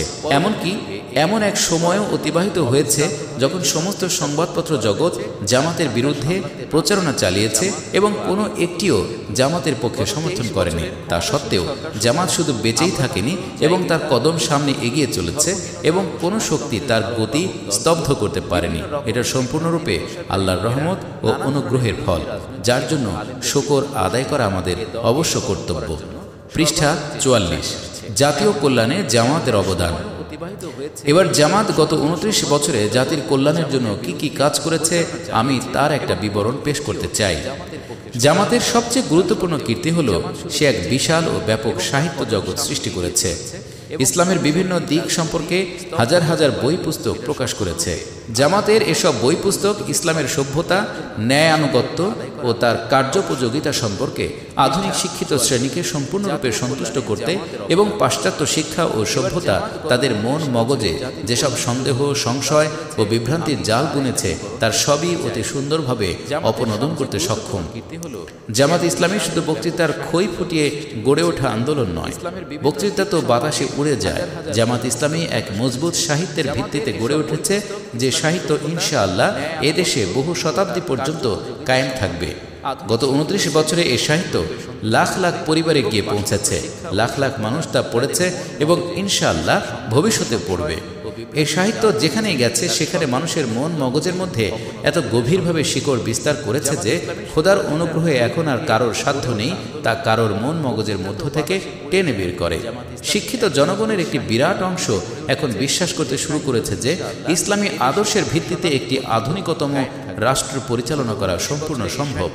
অধিকন্তু এমন সুন্দরভাবে পরিচালনা করা সম্ভব যে দুনিয়ার অন্যান্য জাতি ও রাষ্ট্র এ থেকে শিক্ষা গ্রহণ করবে। এখন যদি কেউ এমন কথা বলার দুঃসাহস দেখায় যে ইসলাম একটা প্রাচীন ব্যবস্থা যা বর্তমান যুগে চলার যোগ্য নয়, তাহলে হাজার হাজার মুখ তাকে দাঁত ভাঙা জবাব দেবার জন্য প্রস্তুত আছে। এটা জামাত ইসলামের একটি অসাধারণ কীর্তি যা সে আল্লাহর অনুগ্রহে আঞ্জাম দিয়েছে এবং দিচ্ছে। পৃষ্ঠা 45। নিষ্ঠাবান কর্মী বাহিনী সংগঠনে জামাত। জামাত নিষ্ঠাবান ও নির্ভরযোগ্য চরিত্রের অধিকারী কর্মীদের একটি সুসংগঠিত বাহিনী তৈরি করেছে। এটা তার দ্বিতীয় গুরুত্বপূর্ণ কীর্তি। এই কর্মী বাহিনী অক্লান্ত সাধনা ও পরিশ্রম দ্বারা লাখ লাখ মানুষকে জামাতের সমর্থক বানিয়েছে। দেশের মধ্যে নিজের সততা ও বিশ্বস্ততার জন্য প্রচুর সুনাম ও আস্থা অর্জন করেছে। এই কর্মী বাহিনী যখনই স্বদেশে অথবা বিদেশে মুসলমানদের ওপর কোনো বিপদ মুসিবত আপতিত হয়েছে, সম্মুখে অগ্রসর হয়ে তাদের সম্ভাব্য সব রকমের সেবা ও সাহায্য করেছে। আর দেশের প্রত্যেক অংশ অত্যন্ত বিশ্বস্ত ও আস্থাভাজন স্থানীয় নেতৃত্ব সরবরাহ করেছে। দেশের জনগণের নিকট জামাত ও তার কর্মীদের কতখানি সুনাম ও সুখ্যাতি রয়েছে তা পরীক্ষার মুহূর্তেই প্রকাশ পায়। উদাহরণস্বরূপ বকরা ঈদে জামাত ইসলামের কর্মীরা জনসেবার জন্য চামড়া সংগ্রহ করে থাকে। প্রত্যেক বছর বকরি ঈদ সমাগত হওয়া মাত্রই মহল বিশেষ কর্তৃক পোস্টার দিয়ে প্রাচীর গাত্র ছেয়ে ফেলা হয়। এসব পোস্টারে লেখা হয় যে জামাত ইসলামীকে চামড়া দেয়া হারাম। সব রকমের অপবাদ জামাতের উপর চাপানোর চেষ্টা করা হয়। লোকেরা যাতে তাকে চামড়া না দেয় সেজন্য চেষ্টার ত্রুটি করা হয় না। কিন্তু তারা সবাই মিলে যত চামড়া সংগ্রহ করে তার চাইতে অনেক বেশি চামড়া শুধু জামাতকে দেয়া হয়। জামাতের বিরোধীরা পর্যন্ত নিজেদের কোরবানির চামড়া জামাতের হাতে অর্পণ করেছে। আইয়ুব খান সাহেবের চরম স্বৈরাচারী শাসন আমলেও যখন জামাতের সংস্পর্শে যাওয়াও বিপদের কারণ ছিল, বড় বড় দায়িত্বপূর্ণ সরকারি অফিসার অত্যন্ত সতর্কতার সাথে কোরবানির চামড়া জামাত ইসলামীকে পাঠিয়ে দিতেন। এর কারণ হচ্ছে জাতির মধ্যে সাধারণভাবে একটি আস্থা জন্মে গেছে যে এ দলের কর্মীদেরকে যা কিছু দেয়া হবে তা উপযুক্ত ব্যয়ের খাতেই ব্যয়িত হবে। এরা এক কাজের নামে চাঁদা বাগিয়ে অন্য কাজে ব্যয় করার লোক নয়। 1965 সালের যুদ্ধেও জামাত জনগণের নিকট কত জনপ্রিয় ও আস্থাভাজন তা সপ্রমাণ হয়েছে। সে সময় সমস্ত সরকারি ও বেসরকারি প্রতিষ্ঠানগুলো সম্মিলিতভাবে যত চাঁদা যুদ্ধ উপদ্রুত লোকদের সাহায্যের জন্য সংগ্রহ করেছে তার চাইতে কয়েক গুণ বেশি চাঁদা জামাত একাই সংগ্রহ করেছে। পৃষ্ঠা 46। যুদ্ধের সময় বহুবার এমন হয়েছে যে আল্লাহর প্রিয় বান্দারা বহু মূল্যবান সামগ্রী যুদ্ধ উপদ্রুতদের সাহায্যার্থে নিয়ে এসেছে। এবং জামাত কর্মীদের বলেছে যে এগুলো যদি আপনারা স্বয়ং বন্টন করেন তাহলে আপনাদের হাতে সমর্পণ করে দেই, আর যদি অন্য কোনো সরকারি প্রতিষ্ঠানকে দিতে চান তাহলে ফেরত নিয়ে যাই। এই ধরনের বহু পরীক্ষা মাঝে মাঝে হয়ে থাকে, যা দ্বারা দেশে জামাত কর্মীদের কত সুনাম তা আমরা স্পষ্ট বুঝতে পারি। এছাড়া গত 23 বছরের ঝড় ও বন্যা উপদ্রুতদের জন্য, 1965 সালের যুদ্ধ উপদ্রুতদের জন্য কাশ্মীর জেহাদ তহবিল, পাকিস্তান প্রতিরক্ষা তহবিল, ফিলিস্তিন জেহাদ তহবিল এবং ইরিত্রিয়ার মুজাহিদদের সাহায্যের জন্য পাকিস্তানের জনগণ নগদ টাকা ও দ্রব্য সামগ্রীর আকারে সর্বমোট 78 লক্ষ টাকা জামাতকে দিয়েছে এবং তার পূর্ণ হিসাব জামাতের কাছে রয়েছে। সম্ভবত দেশের অন্য কোনো দলের প্রতি জাতি এত বেশি আস্থা স্থাপন করেনি। গালিগালাজের ঝড় যথারীতি বয়ে চলেছে, মিথ্যা অপবাদ ও কুৎসার ধারাও অব্যাহত রয়েছে। কিন্তু যখনই আমরা জনগণের ঘনিষ্ঠ সান্নিধ্যে গিয়েছি তখন বুঝতে পেরেছি যে তারা জামাতের উপর যতখানি বিশ্বাস ও আস্থা রাখে ততখানি আর কারোর উপর রাখে না। ইসলাম বিরোধী শক্তির মোকাবেলায় জামাত। যেসব দল ও প্রতিষ্ঠান এদেশে ধর্মনিরপেক্ষ ও নাস্তিক্যবাদী আদর্শ প্রতিষ্ঠা করতে চায় অথবা যেসব আন্দোলন দেশকে ছিন্ন ভিন্ন করতে ইচ্ছুক, জামাতে ইসলামী প্রত্যেক ময়দানে তাদের মোকাবেলা করেছে। এটা জামাতের তৃতীয় বৃহৎ কীর্তি। এসব আন্দোলন আসলে দেশের স্নায়ুকেন্দ্র দখল করে এবং তারপরে দেশের নাগরিক জীবনকে পঙ্গু করে দিয়ে ঈপ্সিত বিপ্লব আনবার চেষ্টা করে। তারা ছাত্র, শ্রমিক, কৃষক, শিক্ষক ও অধ্যাপকদের করায়ত্ত করে ও তাদেরকে কাজে লাগায়। মোট কথা, তারা এমন সব পথ অবলম্বন করে যা করায়ত্ত করতে পারলে তাদের ঈপ্সিত বিপ্লবের পথে কেউ বাধা সৃষ্টি করতে পারে না। জামাত ইসলামী এ সমস্ত ক্ষেত্রেই তাদের মোকাবেলা করে যাবে। জাতির স্নায়ু কেন্দ্রগুলোতে এসব ধ্বংসাত্মক শক্তির আগমন প্রতিরোধ করছে এমন দল জামাত ইসলামী ছাড়া আর কোনোটা নয়। পৃষ্ঠা 47। আপনাদের বিশ্বাস রাখা উচিত যে সমাজতান্ত্রিক বিপ্লব হোক অথবা দেশকে ছিন্ন ভিন্ন করার কোনো বিপ্লব হোক, তা কখনো জনগণের সমর্থন নিয়ে আসবে না এবং তাকে শুধু জনসভা ও বক্তৃতা করে প্রতিরোধ করা যাবে না। এই স্নায়ু কেন্দ্রগুলোকে করায়ত্ত করেই এসব বিপ্লব এসে থাকে। শ্রমিকদেরকে করায়ত্ত করে দেশের অর্থনীতি, যোগাযোগ, রেলওয়ে, টেলিফোন ও তার ব্যবস্থা পঙ্গু করে দিয়ে এই বিপ্লব আসে। ছাত্রদেরকে উস্কে দিয়ে মাঠে নামানো হয় এবং তাদের মস্তিষ্ক বিগড়ে দেওয়া হয় এবং তাদের মধ্যে বেহায়াপনা ও ধর্মবিরোধী ভাবাবেগ জাগিয়ে তোলা হয়। এভাবে বিপ্লবের ক্ষেত্র তৈরি করা হয়। এসব ক্ষেত্রে এই ধ্বংসাত্মক শক্তির মোকাবেলায় জামাত ইসলামী ছাড়া অন্য কোনো দল যদি লিপ্ত থেকে থাকে তাহলে সে দলের নাম প্রকাশ করা উচিত। জামাতে ইসলামী জনসমাবেশ অনুষ্ঠিত করেও তাদের বিরুদ্ধে প্রতিরোধ সৃষ্টি করছে, আর সে সাথে ওই সব স্নায়ু কেন্দ্রগুলোকেও তাদের হাত থেকে মুক্ত করার চেষ্টা করছে। এমনকি মাত্র 1 বছরে সে এসব ধ্বংসাত্মক শক্তিকে ভীত সন্ত্রস্ত করে তুলেছে। পৃষ্ঠা 48। উপসংহার। এ হচ্ছে জামাত ইসলামী ও তার তৎপরতার সংক্ষিপ্ত ইতিহাস। এ বিবরণ দেওয়ার উদ্দেশ্য হচ্ছে জামাত ইসলামের সদস্য, কর্মী ও মুত্তাফিকরা যেন জামাত ইসলামের আন্দোলন, কর্মপদ্ধতি ও সংগঠন ভালোভাবে উপলব্ধি করেন, আর অন্যান্য যারা জামাত সম্পর্কে জানতে ও বুঝতে চান তারাও যেন বুঝতে পারেন যে জামাত ইসলামী জিনিসটা কি। আমি তাদের কাছে এ অনুরোধ করব না যে এসব জানা ও শোনার পর আপনারা জামাতের কদর করা শুরু করুন। জামাতের কাজের প্রকৃত মূল্য ও কদর আল্লাহর হাতে নিবদ্ধ রয়েছে। আমি শুধু এটুকু কামনা করি যে ব্যক্তি জামাতের আন্দোলনে অংশ নিচ্ছেন তিনি যেন এর কাজকে সত্য, সঠিক মনে করে নিশ্চিত মনে তা করেন, আর যারা এর সাথে মিলিত হয়ে কাজ করা পছন্দ করেন না তারা যেন অন্তত কোনো প্রকার ভ্রান্ত ধারণায় লিপ্ত না থাকেন। বস্তুত কেউ যদি আমাদের কাজের বিরোধিতা না করেন তবে এটাও তার পক্ষ থেকে আমাদের উপর একটি বিরাট অনুগ্রহ বলে গণ্য হবে। সমাপ্ত। আমি শুধু এটুকু কামনা করি যে ব্যক্তি জামাতের আন্দোলনে অংশ নিচ্ছেন তিনি যেন এর কাজকে সত্য, সঠিক মনে করে নিশ্চিত মনে তা করেন, আর যারা এর সাথে মিলিত হয়ে কাজ করা পছন্দ করেন না তারা যেন অন্তত কোনো প্রকার ভ্রান্ত ধারণায় লিপ্ত না থাকেন। বস্তুত কেউ যদি আমাদের কাজের বিরোধিতা না করেন তবে এটাও তার পক্ষ থেকে আমাদের উপর একটি বিরাট অনুগ্রহ বলে গণ্য হবে। সমাপ্ত।